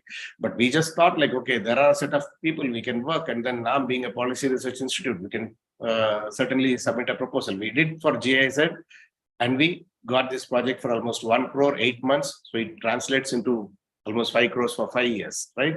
So it was not again because of any individual. Like I see the project problem was real. It has been advertised, and the team comprised was, though I was a principal investigator, but we had a team from all disciplines, from different institutions, not only scientists. We had a person like a former secretary as an IAS officer, and then Dr. P.K. Joshi, and then various other experts. So largely, the project was sanctioned by seeing the team, probably, I believe, like, okay, so many people are there, like somebody will do, at least even if everybody is contributing 10%, the project will be through. Maybe they should have thought like that. So what I mean to say is like, if we can convince the funding agency that we have a problem in hand, which is true, real, and the team understands the nuances of the project, and then we are competent as a team to deliver. Certainly, no other thing will come as a limitation, right? So lastly, what is the most important component in the proposal? So we all know, like when we make the project proposal, there are various components from title to project, problem identification, rational justification. Maybe the words will be different, but almost every funding agency will be having some element or the other of each one of this, right? So among this, please don't assume like I'm rather giving lecturing, like please, it's only sharing perspective. So the right side part, whatever we have, they are all negotiable. The funding agency, even if you are not rating properly, they will just tell us like, okay, you have proposed something like on characterization using biochemical methods. No, today the technologies are there. You go for molecular. In molecular, there are so many methods. You go for this. If the question is clear, the approach can be negotiated. If any equipment or anything is not there, the team may say like, okay, come on, you team up with this institution and then do this. The money can be increased. But non-negotiable things are on what you are having on the left side. And particularly the problem identification and then definition, rational questions, hypothesis. These are largely the most important parts in a research project proposal. So among all these three, the top one is problem identification, and second is like how we describe it. Like, so if we can identify the problem upfront, we can just get the funds right away. So I'll just again give one example. When I had a stint in NCACM National Center for Coastal Management under MOEF and reputation, so we just, the director then, he just gave a case like, research problem from a notification. He gave the notification coastal regulation zone. I'm sure all of us being from fisheries will be knowing this law. And then in this law, it was, there are so many requirements like no building should be there or 500 meters from the high tide line. And these are the areas which are protected, coral reef, mangroves, and no building should be constructed in the high erosion zone, medium erosion zone, no building should be there, something like that. But who will define all this? Who will tell the government like this is a high eroding zone? Who will tell like what is the starting point to measure the 500 meters line? So very interesting. So we just sent a mail from the institution to the government saying that we have implemented this law, CRZ law, for 25 years from 1991. Without the requisite inputs. That is, these are the raw materials required even to implement this law. So without mapping this, all these things which are written in the law, we will not be able to implement this effectively. And because of this, many IFS officers are readily visiting to the courts, settling the cases. So the proposal was this institution will map and characterize this entire stuff in 8 months. At an estimated cost of 10 crores. Honestly, we did not have even means to make a real estimate. Just there are only 4 people in the institution. We sat together and then we just made a table like, okay, let us say like 10 crores. And to our surprise, the case was so strong. Just after a few consultations, discussion with NAO, NRSC, ISRO, and all other institutions, the project was sanctioned as proposed. 8 months, 10 crores. This is a sanction order. And I'm just highlighting 2 parts from this. Like NCACM shall prepare the methodology and standard operating procedure for undertaking the above work. A PERT chart can be prepared and then submitted to this. You may be surprised, like typically a project sanction order will come after when we make the proposal will be carrying the methodology, all these things like. And this sanction order came to us just based on PowerPoint presentations and then a 2-page concept note, right? And after that, we were asked to work out the methodology. So what I need to say, yeah. Sorry, sir. Hello? Yeah. Yeah. Will you be able to conclude, sir, within some time? 1 minute. 1 minute. 1 minute. Okay. Thank you, sir. So what I mean to say is like, actually, if we identify the right problem, it will be possible. And then the outcome was like all these things by institution name, it was integrated into the next law, which was updated in 2019. You may find almost in more than 10 places, the name of the institutions. So maybe I just thought of discussing about some tips for problem identification. I'll just skip this. Like largely we go with some based on techniques or area. This is a typical case of solution in search of problem.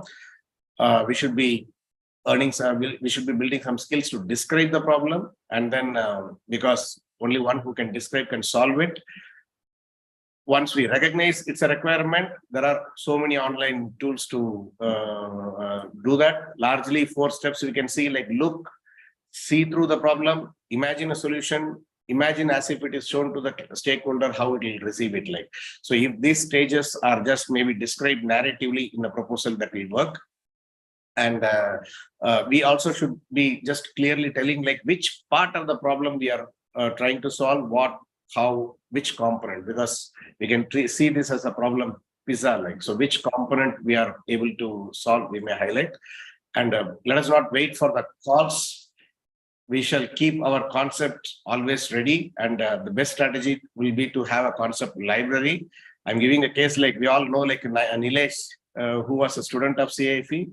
He sent out a mail on a day asking for concepts. You see, like 1st August to 16 a.m. Department people work even early morning, till early morning. And the request was to send 2-page concept note for concepts by today evening.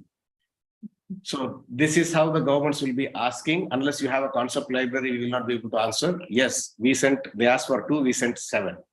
Right. So because we had already concepts ready, like, so I'm just asking you, like, let us consider when we want to look for budget, that is funding, we shall have many this. To conclude, our salary is the biggest investment of government for research. Rest resources probably we should endeavor to generate. And the problem identification and definition are the key for winning projects. We need not wait till we build all the expertise to do a project. We shall always team up. And apart from typical granting agencies like DBT and DST, these days government, that is state and central and multilateral agencies are major sources. And the National Research Fund is one. And let us do different from conceptualization to implementation and have a concept plan. Yeah, thank you. Sorry. Thank you, sir, for sharing your insights on right perspectives, our country's strengths, our responsibilities in attracting funds, the duration of the projects, importance of specialization, project team, and also spreading your vigor to us. Thank you so much, sir, for sharing that. And now let's move to the next speaker.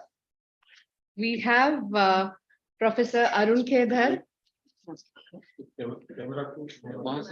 Camera. Yes. So, yes, Dr. Arun Kedar is the professor and director of aquaculture pathology laboratory in the School of Animal and Comparative Biomedical Sciences, the University of Arizona, Tucson.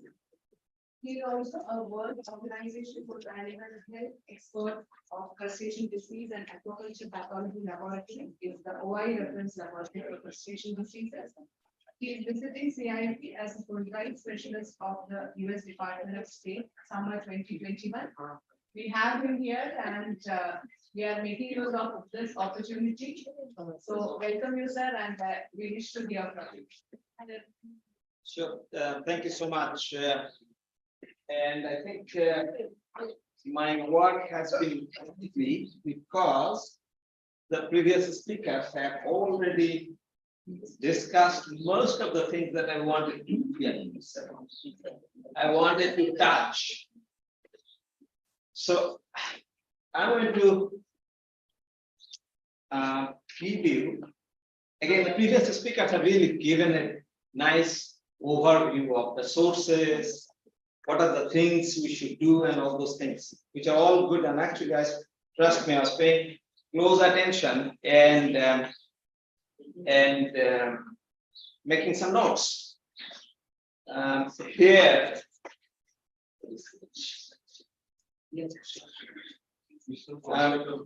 our case, like when you get a faculty position in any leading institution in the US,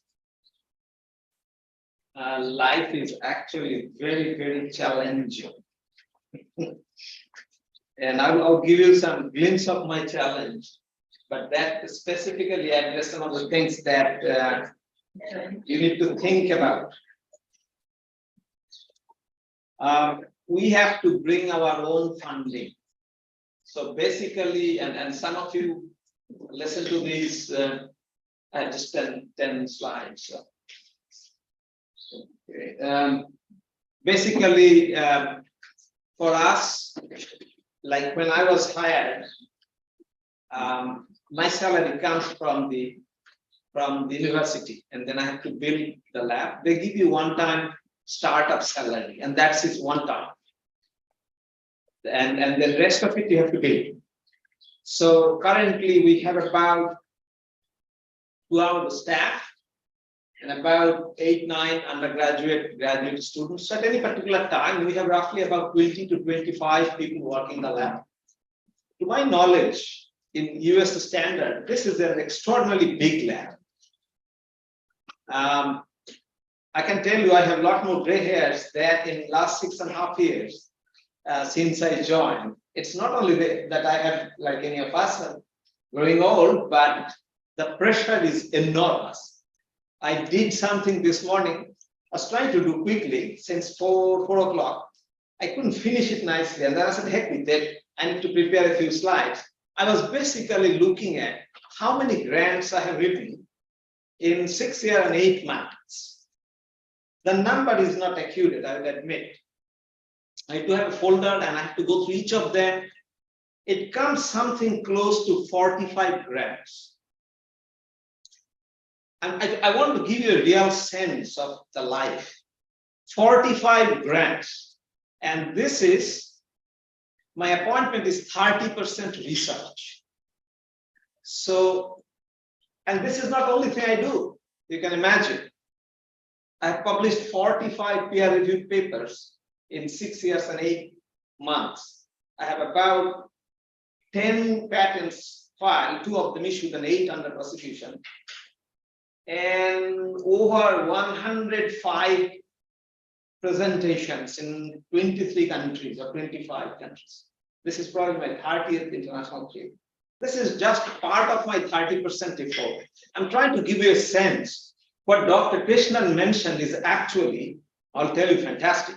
All 3 speakers made some very, very good points. I want to touch a few of them. Dr. Krishnan mentioned that you have to have a concept library. Frankly speaking, if you give me 24 hours notice, I can put together a fantastic grant. So that being said, don't think that I don't have failure. I have probably failure far more than any of you sitting here and those who are listening. So again, I was looking into how many grants I got funded. And I myself was really amazed. So again, these numbers are not precise, but something roughly about close to 35 to 40% success rate. That is astonishingly amazing to me. And I'm by no means and top of the top scientist. I do not consider myself. I consider myself as the top tier, but certainly not top of the top. But why these are important? Because you really need to think constantly differently. I was awarded last week $1 million grant as a co-PI with one of my colleagues in the university to prepare the next generation students. This is one of the 12 grants I think I have ongoing right now. So next time I come, I can assure you, you will see a lot more gray hair. Be ready for it. Okay, so my presentation is much more nitty-gritty. Trust me, I look my life. Ryan आप ही वाला मछली ज्यादा बढ़ता है, लस ज्यादा लगता है साला।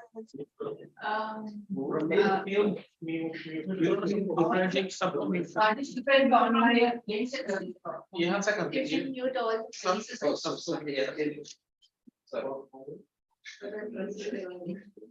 participants पे जाके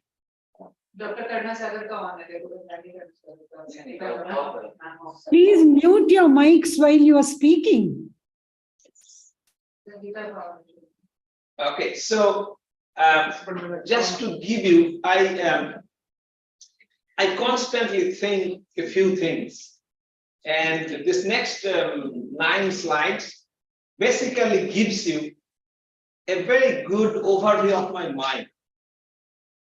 And the first thing is, again, the previous speakers mentioned, but I'll put it in my own word, the way I look at it. This 8-9 slides is a very specific example of a winning grant that I had.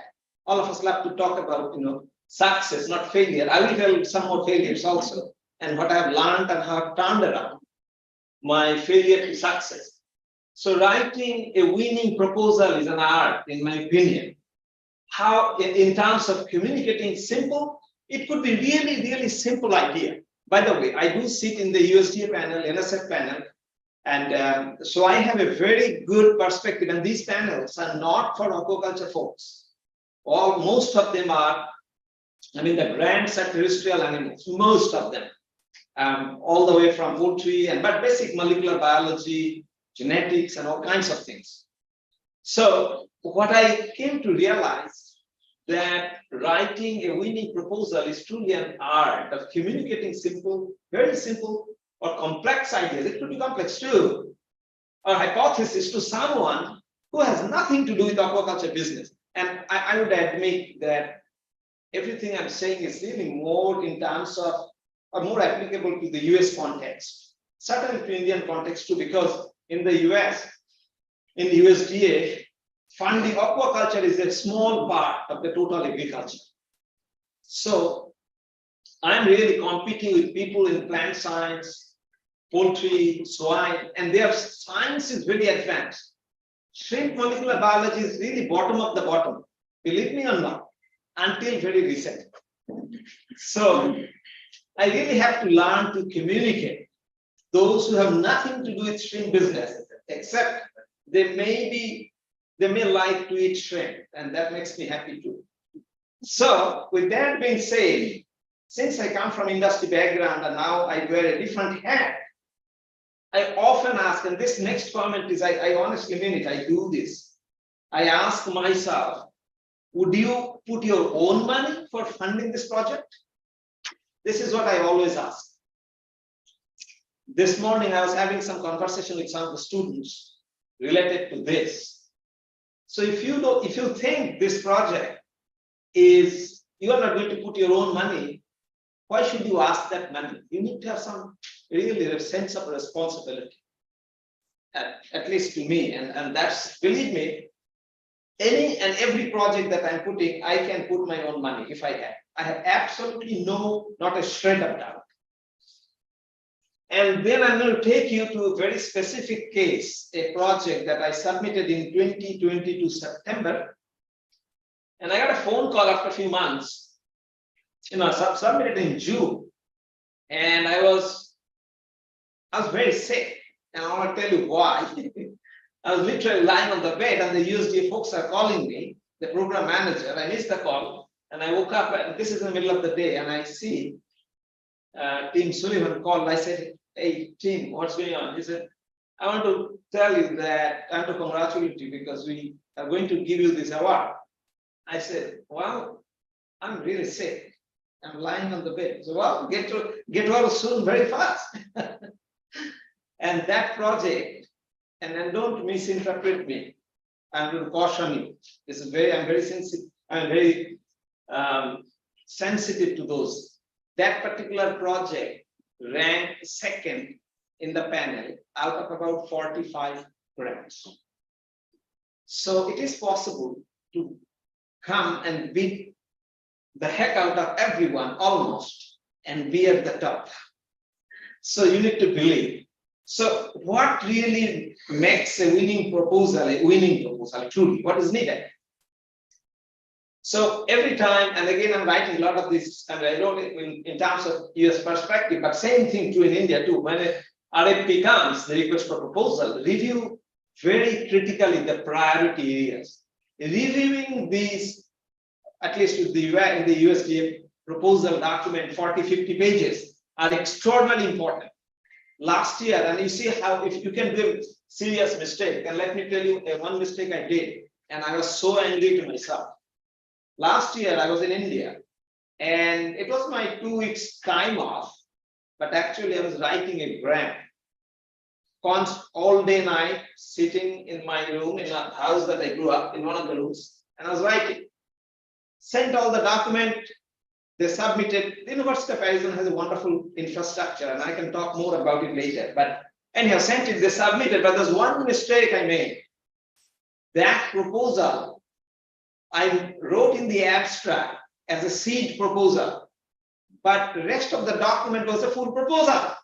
So they didn't send it to the reviewer. So I asked for $350,000, $3.5 lakh. So obviously I was not qualified even. I mean, they didn't send it for review. But here is the success, here is the good thing. But I believe that's an extremely competitive proposal.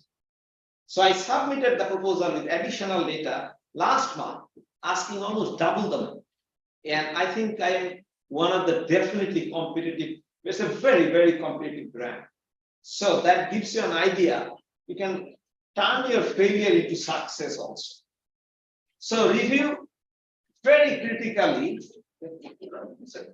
everything that the RFP says. And does the proposal perfectly align? So I have an idea, but is it really aligning with the priority? Otherwise, you're not going to get the funding.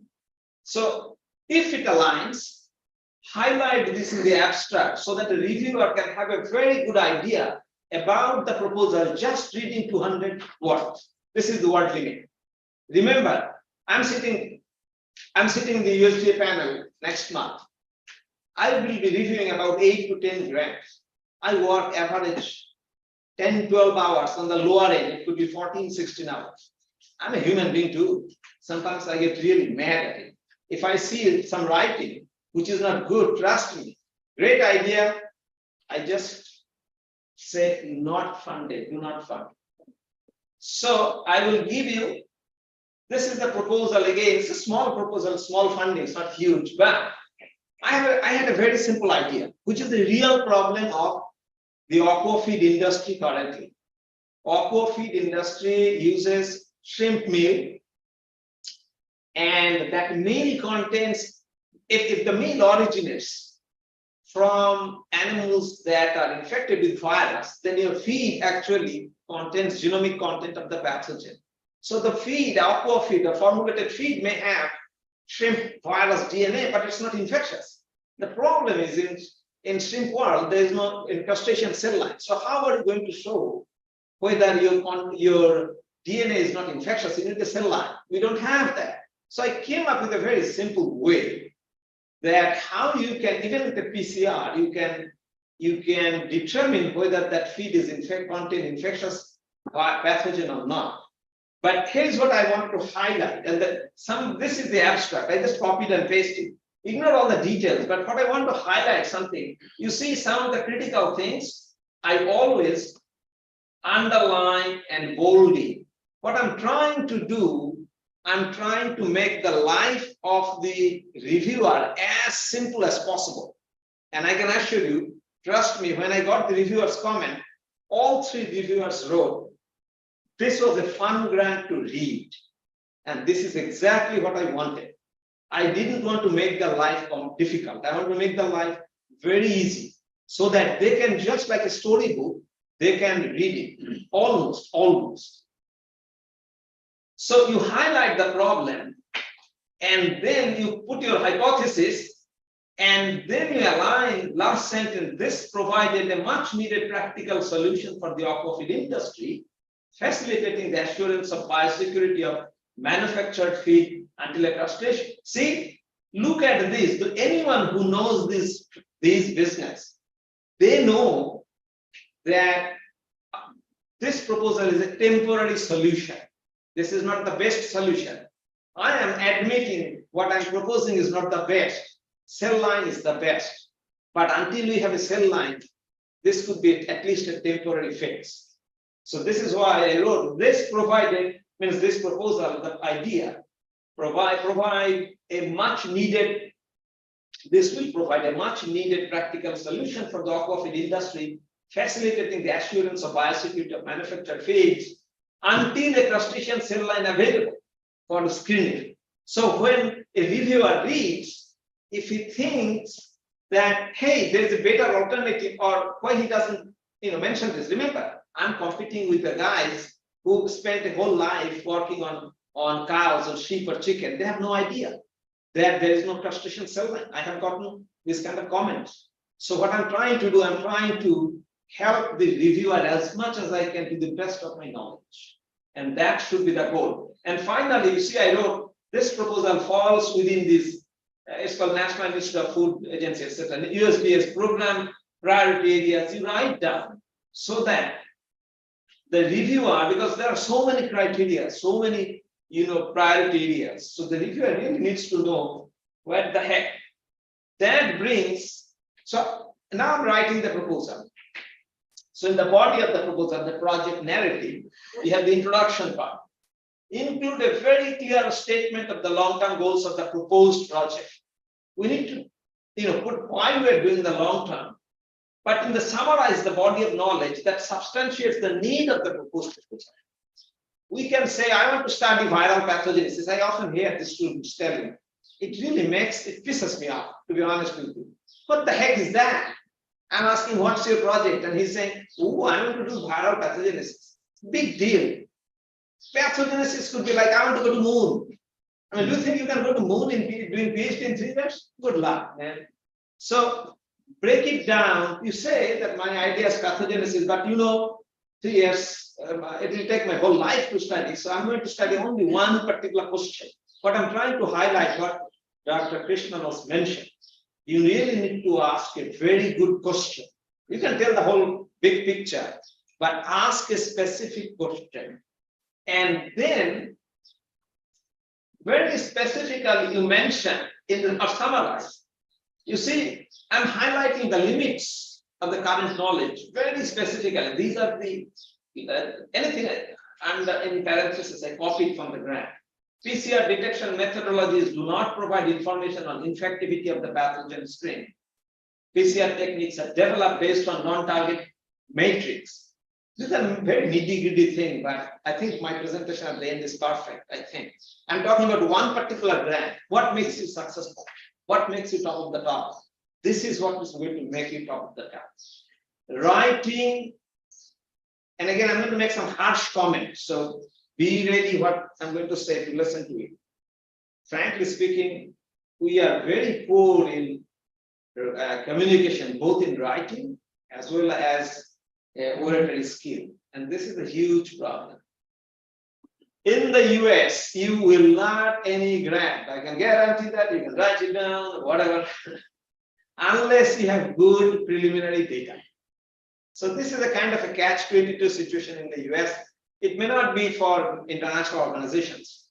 You need to have some preliminary data. So I mentioned that the matrix for, the second comment in the introduction, the PCR matrix, the matrix is not optimal for PCR detection, means shrimp disease diagnostics were developed with shrimp tissue, and today we are screening whole bunch of stuff. This matrix is not optimal. This is going to be, these words are very heavily loaded. Hardcore scientists will understand what I mean. And here is an example. I'm trying to screen Artemia for a particular pathogen, and now I'm getting a band which is very similar to a positive control. That means is Artemia carrying this pathogen? But when I sequenced it, turned out to be an entirely different, organism or pathogen. So what I'm trying to highlight it, ignore all the nitty-gritty detail, particularly those who are not working on shrimp disease, and perfectly fine. But anyone reading this, he or she will understand what I wrote in the introduction, and I'm substantiating with my preliminary data. So this is all about telling a story. This is not what I believe that I'm the best scientist in the world, and the rest of the world thinks I'm pretty stupid.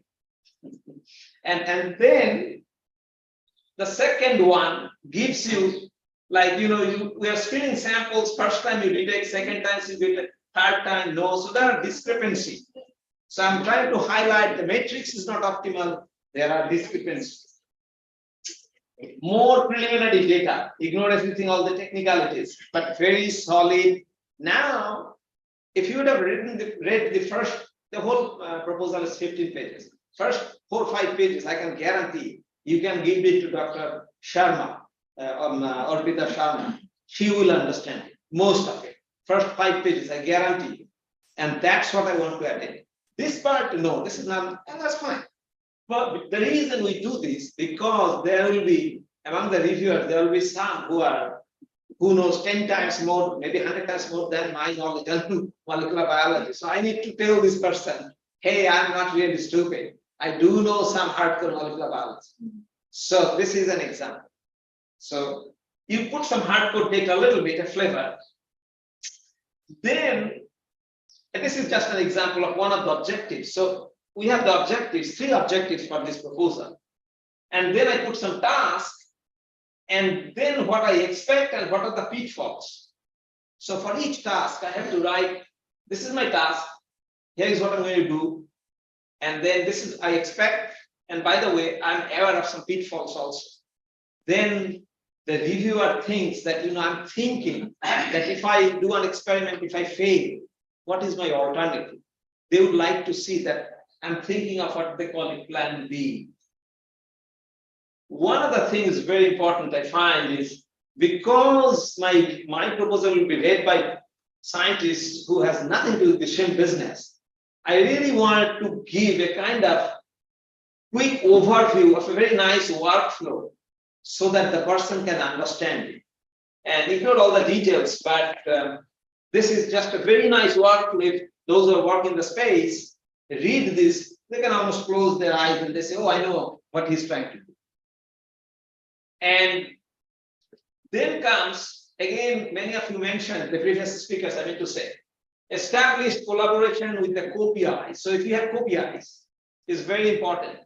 The reviewer thinks that, okay, he's already having, if I have a collaboration with Dr. Chaudhary here on the biotechnology side, and then I submit a proposal, because of her credential and my credential, the reviewers and the granting agency is quite comfortable to give funding on that space. So it's really, really important. That gives, in the proposal, we have to, this is outside the 15 pages, 3 pages of the CV of the PI, but highlighting, this is what I do. You won't be able to read it, I copied and pasted, but basically, I put the selected publications on the 2 pathogens for which this project was, but only during the last 3 years. You might have published like 100 papers, at least in the US context. Really, no one cares as much. I would say almost do not care what you have done, like even 3 years ago. All they care, what have you done yesterday? So I'm trying to show, hey, I am definitely a competent person, and look at and some of these papers are actually very good. So and this is only in that space. So if I'm a reviewer, I'm thinking the PI has published 10, 12 papers only on these 2. I'm quite impressed that it's worth giving money to these guys. And finally, go through the evaluation criteria. I copied and pasted from the USDA proposal actually.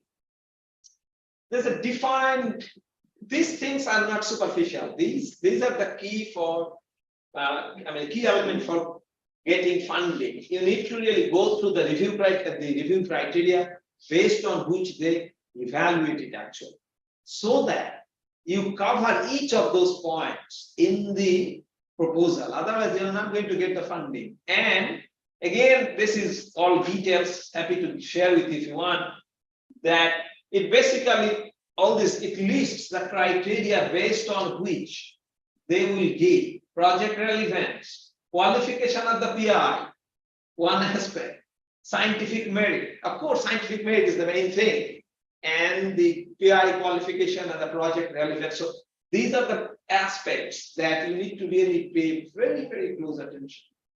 And I think that's all I have. If I may make one last comment.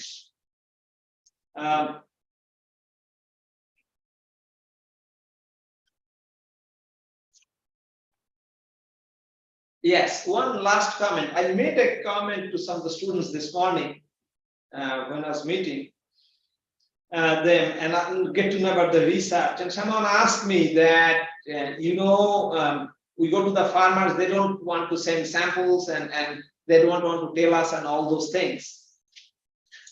Long story short, I really think, and again, some of the speakers mentioned, and I can talk very detail about this some other time, that we have to gain trust of the farmers in the industry.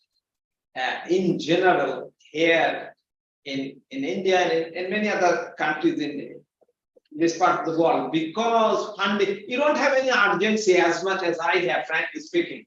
And I could be, this is as naked I could be.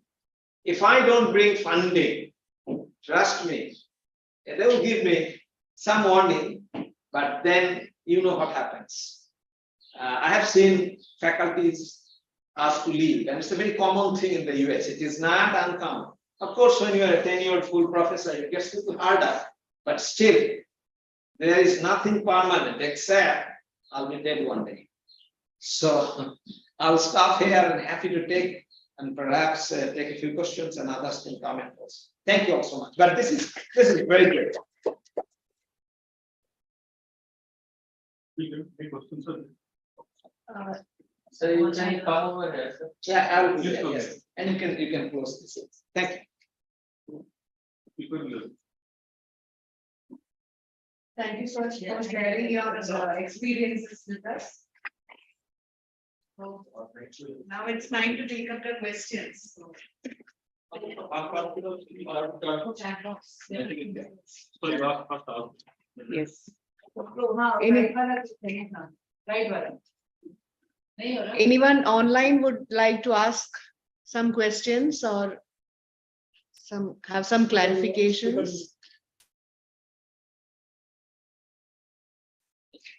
Speaker mode से इधर gallery mode में You go to mode that bottom.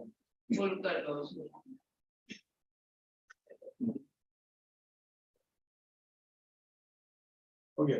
नीचे करो camera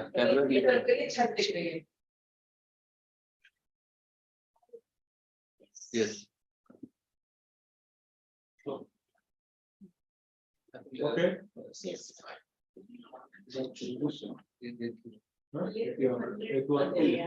the questions in the No, that's not ending the But you will never know. sometime They are monitoring. Sir. Ask them, anybody. Any questions from online participants? Yeah. Good evening, everyone. Madam Karuna Sagar, Madam, you are here?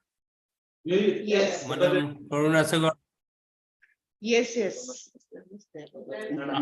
Madam, you have been working with say foreign overseas laboratories since 80s, and what do you feel is the strengths or weaknesses of our Indian researchers versus those in some of the reputed overseas research institute or laboratories? Thank you, madam. In my opinion, the training that is given, I mean, your question is very relevant, I know. And I think all of us, whether at other educational institutions or in the College of Fisheries, when we apply or have a project or we have a collaborative project with an overseas scientist, we, I think, equip even our students or research scholars who go to those laboratories well enough for them to be very much at par with the scientists there, young people who are working there. And at least if they have the capability to grasp and to learn, it will be very good. And therefore, I said in my presentation how the infrastructure in our country should improve, because the best of students come to all our programs, right? And the best of teachers are imparting the training. And of course, it is in the hands of the students to use best the infrastructure and the training provided to see that they handle their visit very efficiently, because the visit was only the beginning for them for a long-lasting collaboration. They may end up as a postdoc in those laboratories later, or or build a kind of connection. So, in my opinion, everyone who goes from India, if from any part of our country, does very well abroad, because when we go abroad, we always find that our students all over India, who go, they want to prove themselves. They work very hard. It's a challenge for them there. Always when you are in your home, you take everything for granted, everyone for granted. But when you go outside, Nobody will have any, care and affection. They mean business. They'll be nice to you at the dinner table or at the beer party. That's all. Otherwise, they will not have any emotional attachment. And you have to do your best if you have to survive there. That is why you will find every candidate doing very well when they go outside. The same people would have been very mediocre in our own place. I don't know if that answers what you're trying to ask, but I find that is a challenge for them more than for us. And it's good. For that reason, everybody should have an opportunity to go and come. Then they realize how much loving, affectionate, caring the Indian scientists are to them, the Indian teachers are to them. If I may add something, Dr. Bhattacharya, I'll give you an example I did. This is a very recent case. So a couple of days ago, I was talking to the students. I'm giving a talk. There are about 50 students. And I asked them, can you tell me who is the inventor of PCR?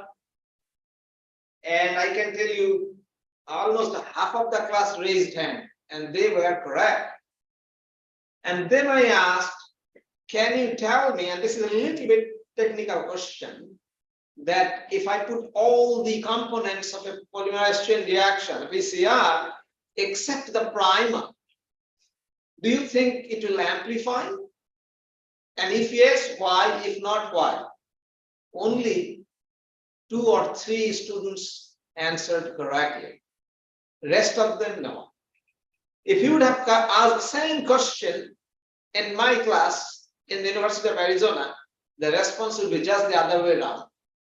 That's it. I cannot be any more explicit that here our education is so much so memory based. Who reported what? There, nobody cares. And they care, but at the same time do not care. However, if you ask a critical question, they will be far ahead. Far ahead.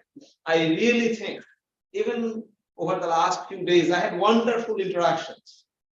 And I think we are not preparing, we, the teacher, including myself, we are not preparing the students to think critically. And this is a fundamental problem here. When I joined University of Arizona, trust me, and 2017 January, the spring session, I went to attend a seminar of a graduate student. I mean, a seminar. I didn't know it was graduate student. Both faculties and students go and give seminar at 4 o'clock on Monday afternoon. And I went to this room and sitting at the back. This is the very first seminar I'm attending in our school. And I went just a few minutes late, like less than 5 minutes. There, the time is time. If it starts 4 o'clock, they may wait up until 4:01, maybe 4:02 if you're lucky. After that, no. You need to start. Even if in the room there are 5 people, they will start. So I was late. I missed the introduction that who was the person talking. Anyhow, I'm sitting at the back and I'm listening to this. Absolutely fantastic presentation. After the presentation, they gave a piece of paper to all the faculty students attending to evaluate. And I said, hey, this guy's a PhD student. I can challenge you. You can happily hire a PhD student like that as a faculty in any elite institution here. The grinding a PhD student go through in terms of critical thinking, we are not doing that level of grinding remotely. And I will tell you, I discourage very strongly, and I do not shy away to people that do not do PhD. It is not for everyone. This is not an ornamentation. You need to be dedicated, you need to think through. And I have been doing it in my lab. Two students who joined PhD, both of them got MSc, and I said, no, you are not. It is not for you. After they joined, I realized it, sat down with them, I said, hey, look, finish, get your master's, go and work, get experience. And if you're interested, you can come back. But I think otherwise you'll be wasting time and my money, your time. I don't want it. So all I'm trying to say, we need to raise the bar. And I'm really happy that Dr. Krishnan mentioned some very good thing. One of the speakers here, I meant to say. So we need to raise the bar, we need to raise the critical thinking, and then you'll be at par. And once you are good, I'm constantly scouting for good collaborator around the world. I'll be telling you. And I do follow who is doing what around the world. So This is correct. Honest. Students level. There is training and teaching everything, the standard you have to set. Okay. Any other questions? Anybody else? Okay, I have one thing that is to Dr. Dhar, that what the percentage of, because the funding may come from the government sector and from the industries. What is the percentage of their funding in general who are getting from industry and the percentage from government sector? This is that's a very good question. To be honest, I don't know the answer. What's the percentage? I can tell you for our lab, almost for me, I think roughly we get about, if you look into my budget, yearly budget, I would say I get about 65% from the industry through service and contracts. And first 2 years were more. Now I'm getting more grants. So it's kind of a balance between the industry. Exactly why my objective, why I asked the question, because when industry comes, they comes with their own objective. Correct. So that we have to work for them. Correct. But where the competitive means we are going to the government, it will be so many people will be there and Right. competition will be there. Yes, And the industry means their objective to fulfill. Bit easier for industry than this. But the industry, in case of India, is coming up now. But it's not the scenario that in US that many industry coming, they give much money for research, R&D. They used to spend much money. But our scenario is different. Yeah, in industry, I mean, you always have to see. And by the way, number of Indian company works with us and reaches out to us all the time actually. Their goal is short term. They have to show their investor that they can make money, obviously. So as a result, they cannot take very basic research, which is what actually Dr. Krishnan was mentioning, kind of in a different way, but essentially, when the industry comes, they come with a specific project and it's a specific thing in their mind. We do work, it could be 3 months, 2 months, to 2 years, 3 years, a small budget, that's fine. In that event, we are mostly service provider. It's a good thing. I do not think it's a bad thing. If this institute provides support to the industry, because we don't create job here, like academic institution, we do create, but not to the extent the industry does. And we are not designed to be an industry, for-profit institution. So if we support industry indirectly, they create job and that is beneficial. And it could be very small projects. It could be $5,000, $10,000 to $100,000 to $200,000. It depends on. So we do all kinds of things. But with respect to USD, I can tell you one thing: the funding rate is something around 15 to 20%. So that means at any particular cycle, if there are 35 or 40 grants, and 15% of 40 means 4.5, roughly about 5, 6, 7 grants. So 5, 6 grants or 7 grants out of 40 will be funded. And now imagine how competitive it is. It is fiercely competitive. It is actually the funding rate in ICAR is more than USD. Yeah.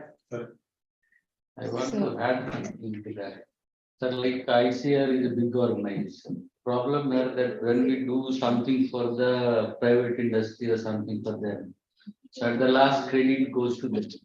And the higher ups who is sitting in the ICAR, they will ask what you are doing, what you are doing. These are done by the industry, these are done by the farmer. You don't have any contribution at that time, we have nothing to show to them that we have done something. No. Industry means there are two types of research. One is contract research, one is consultancy research. Contracting is nothing to do. Only simply their objective is to fulfill. Simply able to go for trial without your any intellectual input. But in a consultancy mode, you have to put your intellectual. Even contractual research, the methodology is designed by you. Consultant. They just give you something to test, but the methodology is your design. Methodology is set methodology is there, Yeah. but simply they want to test Yeah, their they want product. to test their product. Correct. So there is But no. R&D we are doing, sir. No, see, these are. Like suppose one, that Godrej has now given one algal product. They are want to test that it incorporate in feed and just give the what is the result.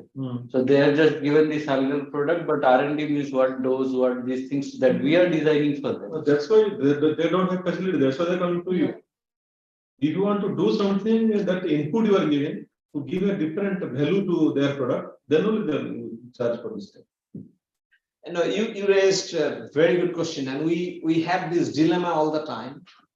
So when an industry comes to us, and we serve roughly about 150 companies around the world.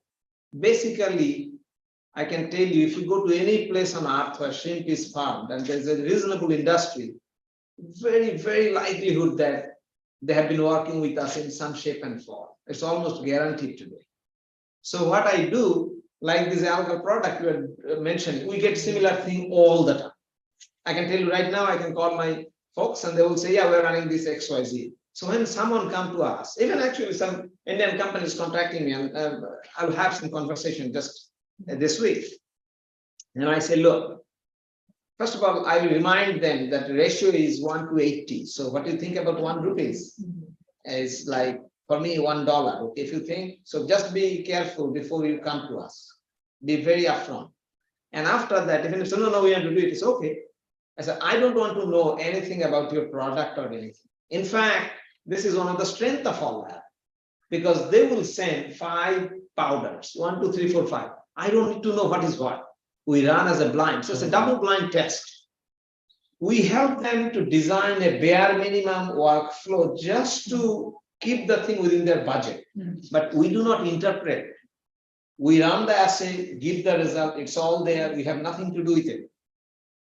That's contractual. That is contractual research.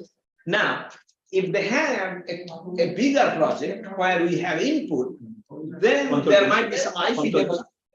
There might be IP developed, then that's a different game. Yes. So. Sir, shall I ask one question, sir? Sir, that writing a proposal or winning a project, is it an art or science? It's both. But I would say it is art first. Communication is an art. Communication. It's So an art. you say both soft skill and hard skill. Absolutely. For us, as I said very explicitly, most of the reviewers of my grant proposal are working on terrestrial animals and very hardcore molecular biology, virologists, and geneticists. They have nothing to do with shrimp. I really need to explain to them very nicely, and then they will try to understand. Oh, I see what he's doing. If they cannot understand, forget it. Even if I have a great idea, just forget it. Sir, you told that during your 6.5 years, you had 45 projects, 45 papers, 10 patents filed, and then 125 presentations. Sir, we work in biological science. We work in hypothesis, assumptions, everything.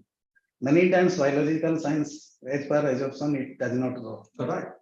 You get the funding 60% from the industry. When actually you are working some hypothesis and it is going other way, but actually industry, what is the answer? Industry does Or not. else, what is your success rate? Correct. Success assumption is there, suppose this is the assumption, but biological science, it may not work sometimes. So Industry- what is the success rate? Industry funding is not for proof of concept. Yeah. Industry is just a straightaway work. Yeah. Okay. And anything else, that is the research funding that I bring. There we prove hypothesis. Yeah, a lot of things work, a lot of things don't work. That's fine. What I was trying to highlight is it's a full-time job for us, 24/7 job. Is it same way for everyone? I do not know. Neither I'm interested to know, frankly speaking. I often say this thing. Tell me, even in this institute, I'm sure there are some scientists, they are far more productive than others, just like in our school. How does it matter to me if my colleague does less? I'm just looking for a colleague who is publishing. We have on the same floor that my lab is. The guy publishes paper every year in Nature. Every year. 6 years he has been there. He has 17 papers and he applied for promotion, and I sit in the committee. I mean, I'm just amazed with his work. So I tell my colleagues, and he works on human side, so the science is more advanced. I just tell my colleague, hey, we need to be like Frank. His name is Dr. Frank Bucher, fantastic scientist. I said, our goal is to be like him. So that's how I work. Who else does what? Look, I was telling someone in 6.5 years, I have not had meeting with most of my faculties. Barely once. If I see, I mean, everyone is busy with their own work. I have nothing to do with who does what. I'm just focused in my work. And sir, when we take the projects, some are actually short-term goals, some are medium-term, and some are actually long-term. So in this context, present context, which type of project is more important? Everything is important. Like Because you now ask everything government wants within 2 years give the solution, within 3 years you give the solution, or something like that. So that is what I often say this. So if I write a proposal, which type of project I'll write so that my winning the proposal. That's why you have to look into the priority areas and the criteria and all those. See, as he said, you look at what the government is saying. If government is saying, I need some result in 2 years, then you look at what you can give in 2 years and propose that. Perfect. Suppose it's a gentle improvement program, not less than 5 years. Exactly. So it depends upon the objective. What you can deliver. That is what Dr. Krishnan also. Yeah, that's what was coming. Offset message. No, he made some wonderful comments. This last meeting proposal is One question. 1.5 years. There's a question in chat box. There's a- One question is there from Dr. Vidya. Research it is to Krishnan sir. Sir, are you there? Yes. Yeah, very much. Yeah, research problem versus expertise of the researcher. How research proposal are rated in this context? Thanks, actually. What I was suggesting with kind of examples was like, certainly when the proposal is submitted and we know like what are the skill sets or what kind of expertise is required to implement the project proposal, right? So that's what one will be rated against. And particularly when it goes for multilateral funding agencies, significant portion of the scoring will be for the profile of the people. And the scoring pattern will also be given. What is the academic background, and then so many, and then particularly even for this position, this kind of person is expected. So all these things will be mentioned. So it is our lookout to find people who will be matching with the requirement so that we'll be able to deliver this. So that's where actually we'll be building the team, cutting across institutions or places, so that the output will be delivered. So certainly the team's profile will be a significant component in terms of winning the grant.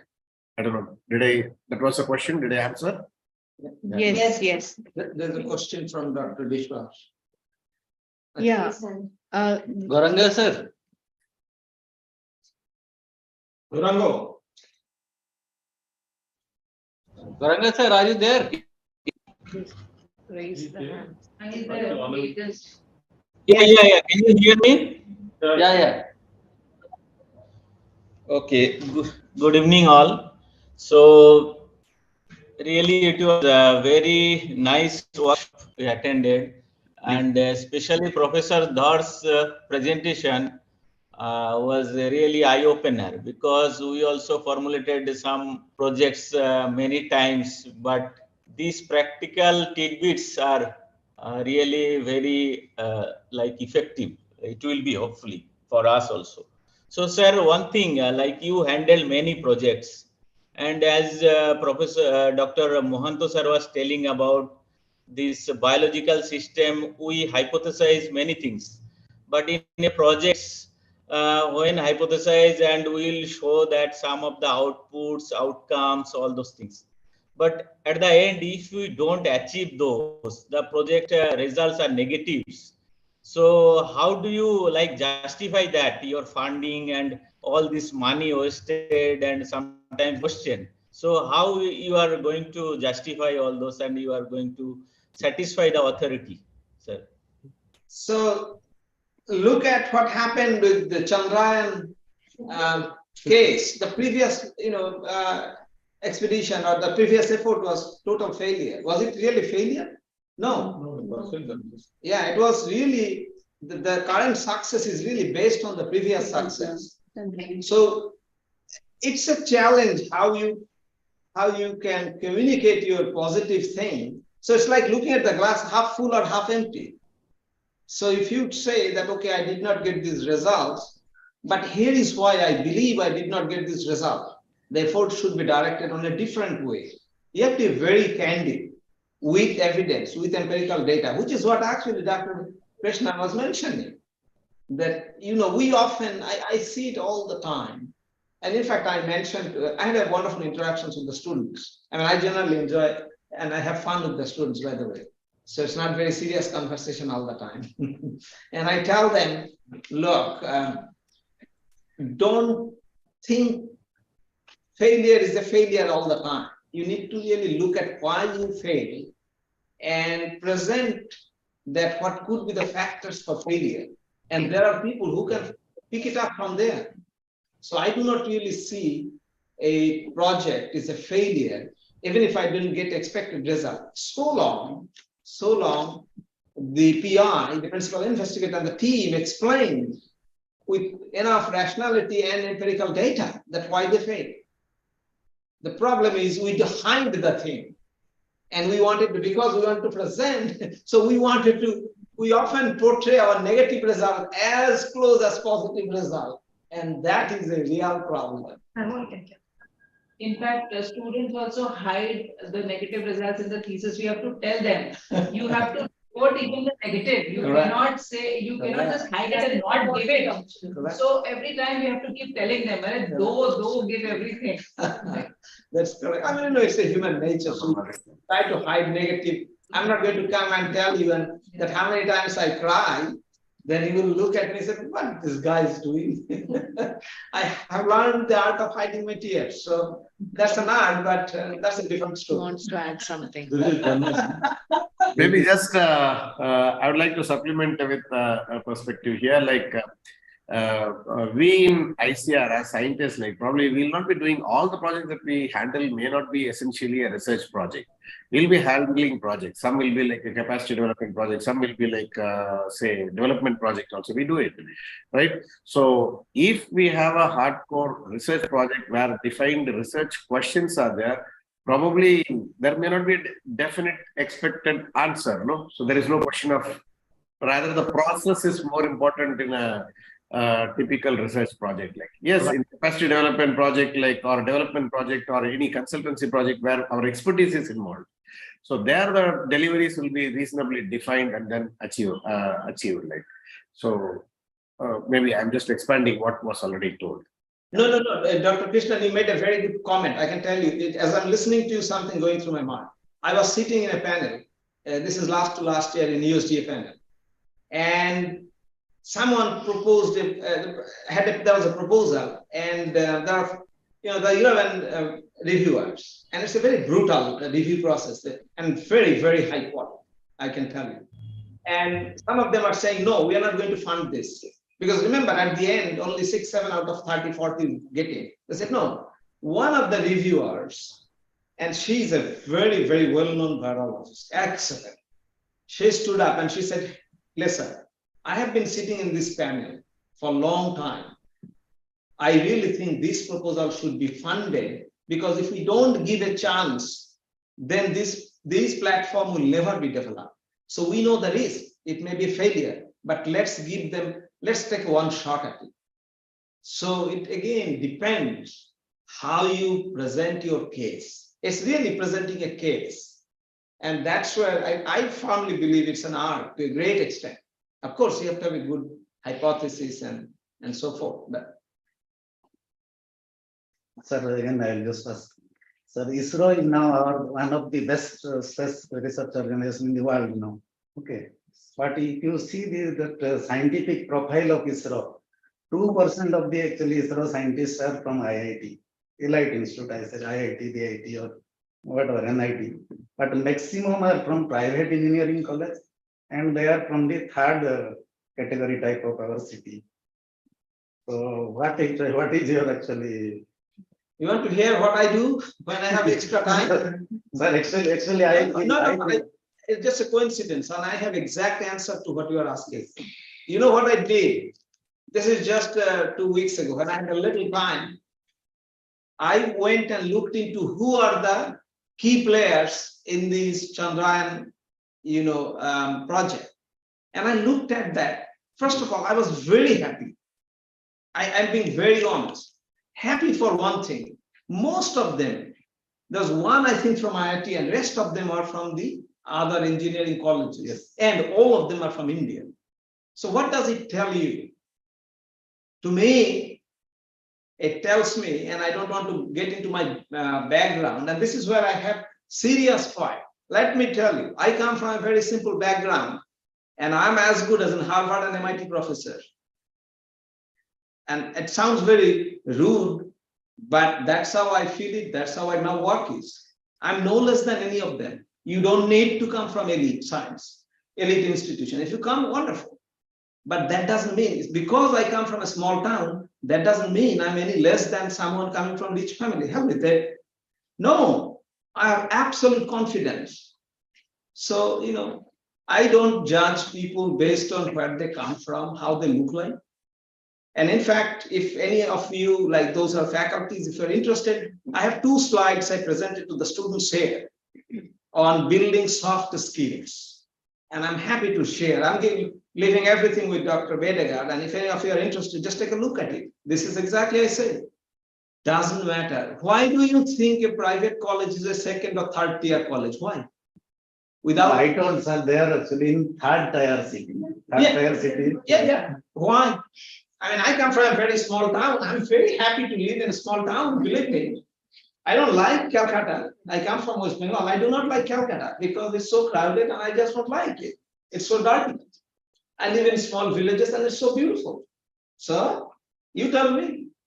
So, I'm very comfortable in my own skin and my own profile. I don't judge people. This is the problem in India. And I'm being extraordinarily honest that we judge people based on where they come from, how many gold medals they have. What people do when you talk of big cities and stuff, they are just comparing in terms of percentages that in big cities, children have more opportunities. So a larger number of people might be in better positions. But there can always be some good people coming from anywhere. Exactly. So you should not. Sir, what I actually observed, this ISRO people, they take only the young people. And they actually experience their working experience, maybe 10 years, 25 years scientists they are taking, maybe 10 years experience they are getting, and then they are actually becoming the asset of that organization. So that is more important, or education, suppose you postdoc, after that you join, that is more important. Joining just MSc or BTech and taking the experience in the organization is more important, or you go for higher study in a elite institute, then after you join, that is more. They would be looking for talent when they are recruiting. That is what, many of them are not PhD. Now let me Many of them are from physics, they are from chemistry, from the rural colleges. Let me tell you, if you would have whole bunch of, scientists from IIT, and every of them got 10 gold medals, and the Chandrayaan crashed in the middle of the, space, do you think you'd have been happy compared to bunch of folks who doesn't come from IIT? How does it matter to you? Look at Bill Gates, look at Mark Zuckerberg. These are failures in our eyes. Do you think they're failure? I personally know someone very closely. I'll tell you, this guy went to do masters and PhD in USA.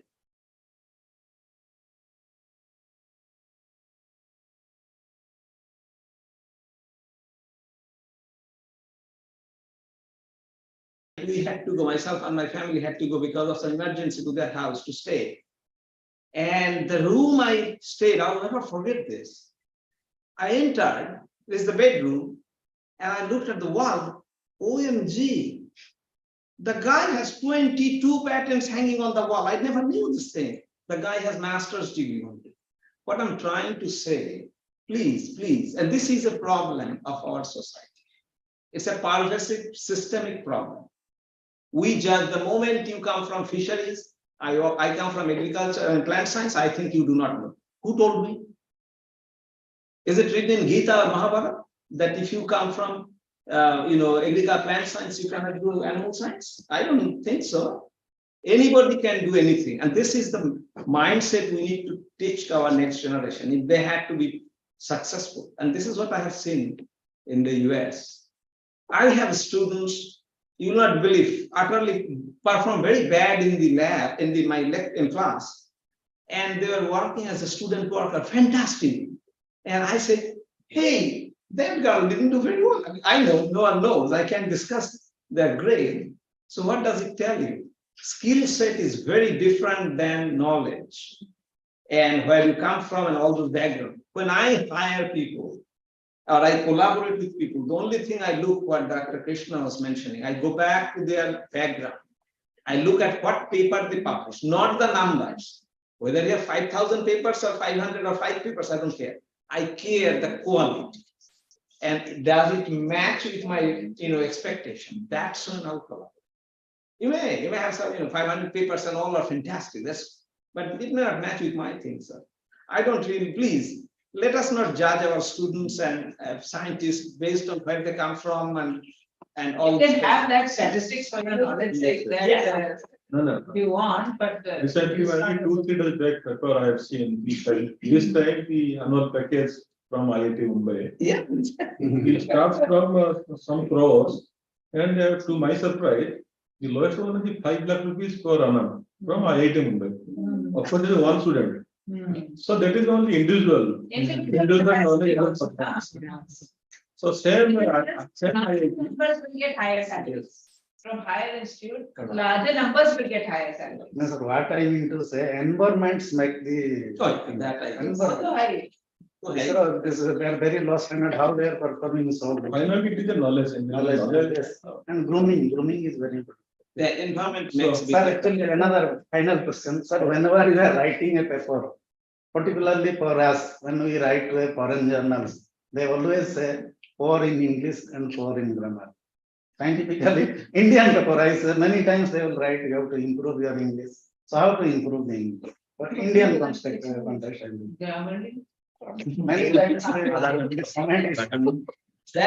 English foreign. I you know that India is the English speaking country. Please, India is English speaking country. Still then this comment used to come. But now that China has overtaken, how their English is very poor than us. But how they are doing it, they have take the concern. Now so many things are. I don't think they are doing so much. They are so much dependent on software. You know that all papers, they are far ahead, at least 10 times more than us. Because they're doing it that way. This is the thing. No, but we can always improve our language. No, actually they provide this service. Every journal is providing this service. The amount they charge is very high. No, but we can improve our language. That is what I asked you. That is what I asked. Experience, they ask for us English tuitions. Yeah, Chinese they are doing like that. They are paying money and that service. Yes, It's just getting over in 5 minutes, sir. Getting over in 5 minutes. Yes. Okay, any other question? So, okay, Anybody is sir. there to ask? No, I think there are no more questions, so I request you to give the Okay. concluding remarks, sir. So it's my pleasure to conclude these such a nice, interesting sessions. What I expected from the very beginning that we will take home something from this webinar, and to my surprise, 4 speakers, there are different dimensions of this talk. As if they had planned before that we will talk this thing, we will talk this. There was no overlapping at all. Starting with Dr. Dhar, that that is he is doing 6 years, 45 papers. I calculated in a year it is 7.5. Project proposal he is preparing in a month, means 45 days one proposal, average. That means at that pace we have to work. Why I am analyzing? Because that is his requirement. Because you have to generate your own salary. You have to do it. If it is not with you, only because that system is not in place. But for your information, this system is going to adopt very soon. Very soon, not very delay. Very soon. We have to generate our own salary. The government has taken initiative. You know that now, in every meeting that we are talking about the revenue generation. This today also we have Dr. Apana saying that how much you are going to, we have to commit how much you are going to this year and coming year also. And we have fixed it. Very soon you will communicate. Soon means tomorrow. That what is your target for this year and target for coming year. So this is the system that once it is there, this system is a very doubt about this thing. So by compulsion, you have to do it. As because there is no compulsion, you are not thinking of.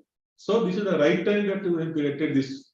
So what we have very clearly hit over that project proposal means you have to give very clearly the message that what you want to do, what is the innovativeness in this project, and how we are going to do it. You have to make comfortable the reviewer. Some are very core subjects from molecular biology, for example. Some may not be doing anything about molecular biology. Maybe some sociology also. It used to go to them. Environmentalists, sociologists, they used to go to them. So what we used to tell that graphically, you have to show 1 page, total summary graphically. No need to tell about the molecular basis, what is there, that what is going to do in this project. So very clearly that you have to make easy or make comfortable the reviewer so that your project proposal, at least they will defend it for you. That is the one thing that you have to learn. From Dr. He told about his experience in so many projects, and you know that 30% success rate. It's not that every proposal you will get it. 30% success rate, so competitive. This is there. Then coming to Dr. Krishnan, very nicely he gave the data. I don't know where he collected Dr. Compliment Dr. Krishnan that you have collected so nicely. Maybe that what you told that the library, memory like what you concept library you have collected and the data you have so meticulously shown it. And you know that is he told that government is giving salary, be happy with salary, rest thing you generate. And you are going to do the same thing maybe within 2 to 3 years. Means what is the equipments, what is the chemicals that you have to generate. You have to plan how you have to generate. So if you have to think that way, same thing also what Dr. Dhar telling that 15 to 16 hours you will work, maybe you will get something 8 hours or 9 hours to sleep. Otherwise you have to sleep without food because if that is situation, you have to wake up 15 to 16 hours. That is that situation that coming. So that luxury has gone. That whatever you will ask, that you will get it. I have seen that now the requirement. Everybody, suppose somebody wants a chair, even if it's 1 year old, they are moving it. If you have to purchase the chair from your own generation, then only you will use it for 5 years. 10 years. For 10 years, you will guess. Retirement. So this is the situation. This is the situation. Really, you have to accept it. So Dr. Kisran, he told very correctly. And one more thing he told that you know that is international project. International project not for money, because now the government of India also they are giving much more money than what he gave an example. 20 crore he got it, but PMMSY from CIG I have project 20 crore. Another project 10 crore we are getting from the PMMSY. Another 3-4 crores from geographies. Yeah. So we are getting sufficient funding. That's equivalent to what Dr. Krishnan got for 5 years 20 crore. So international project means connecting the people. You will be in the international arena. Your work will be technology. So that for that reason only you have to go for the international project. Because as a scientist, you will be in the international arena. So for that reason it is there. For money, if you want to go for the no, it is still there in the country. You can go for competition and you can have it. So yeah, this is the total very good studies is shown by Dr. Krishna. Coming to Dr. Hijijan, he got very good tips. That means if you want to have a project, prepare yourself first. That means you want to define your area. You have to prepare for that area, get trained in that area, develop your lab to that extent. Then you go for funding, you will get it. And the funding should be innovative and apply for that thing. You try, don't expect that at one go only you will get it. Finally, that Madam Karunathas, he has the experience of getting international project. And I was very impressed to see that number of that is funding agencies he has total listed. I request Madam to give that list to us so that we will circulate among all our young scientists and scientists also. It is not that only CIP scientists are there, scientists across, even animal science institutes also, some scientists have joined. I have seen somebody from CIRG and some other than CIP, that is Visakhapatnam, CMFRI, NBFJ, many scientists from other institutes also they have joined. Respecting that they C3, yes, everywhere they have joined it. So that what we will do, that I request that we can request Madam here, Madam. All from everybody also, Dr. Ridhwan also he has shown something. What are the private agencies? What are the different websites? So that we will compile at one place and we will circulate among scientists so that they will start. That would be good.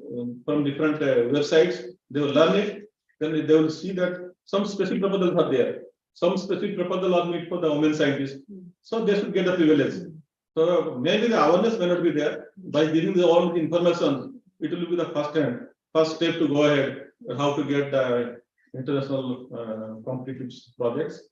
So really, this is a very good discussion, very lively discussion, very experienced discussion with the speakers. I personally thank on behalf of CIP. Of course, Director is not there, but he was very interested to join this webinar.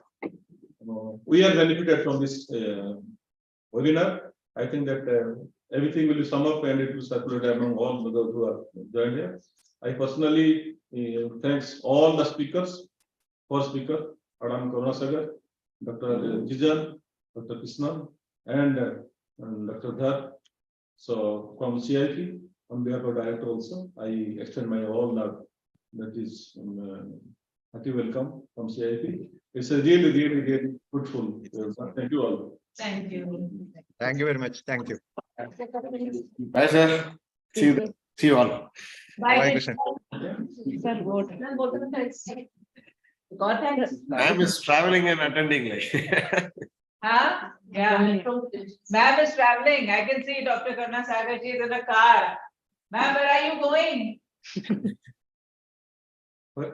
Yes, she's not sitting. She's leaving now.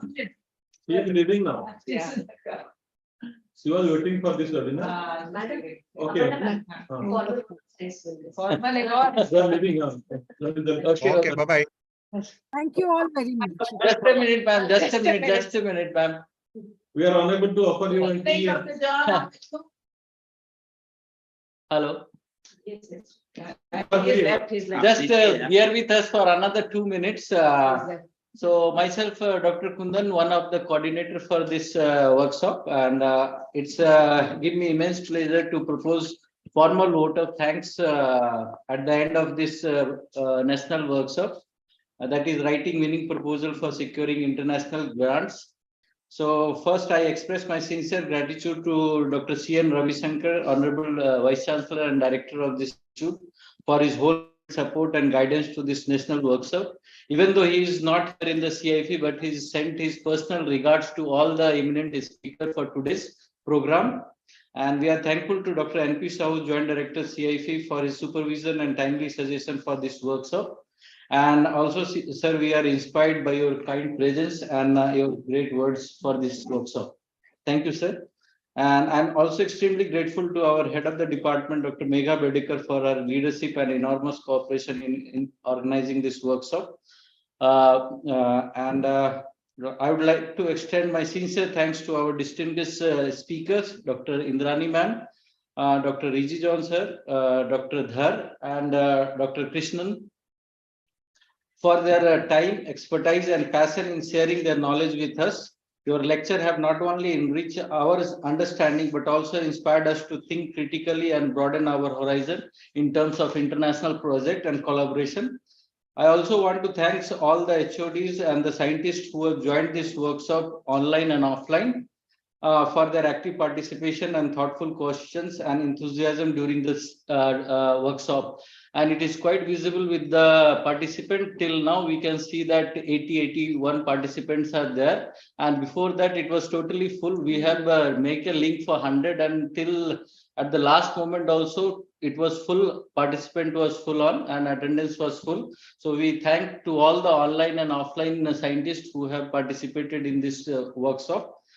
And thanks to my fellow colleague, Dr. Gina, for conducting this program smoothly, and the team of AHMD. If I say the team of AHMD, that is all the scientists from AHMD, all the technical from AHMD, all the students, and all the contract. And in the closing, let us not forget that learning is a lifelong journey. And the knowledge we have gained today is a stepping stone toward the greater understanding and personal growth. And let us apply this insight, what we have gained today, to make a positive contribution in our respective field and communities. And once again, I extend my heartfelt thanks to all the speakers, organizers, technical support to, for ICT cell for arranging this auditorium, conference hall management cell, photographer Bhumaya, and fellow participants for making this workshop a truly enriching an experience. And we look forward for future opportunities for us to come together and continue our pursuit for the knowledge. And finally, I thanks all who have contributed directly and indirectly in making this workshop successful. Thanks a lot from our side, CIP. Thank you all, one and all. Thank you. Thank you, Thank you, ma'am. Thank you. Thank you, ma'am. Everyone has to be now careful after Dr. Rahul Krishnan's presentation. He said the salary is the main component. I didn't want to ask him the question, but paid भरेगा तभी तो research करोगे. This is going to be reality soon. He showed only all the salary is the biggest component, but the government of India has kept very little money for research. It is true that it's only 0.7 GDP, percent GDP. I wanted to ask him, but when I meet him, I'll ask him. That's a wrong representation. Of course, the government asks us to generate money like Dr. Arun Dhar is doing for our salary, then it will be a different story. Bye-bye.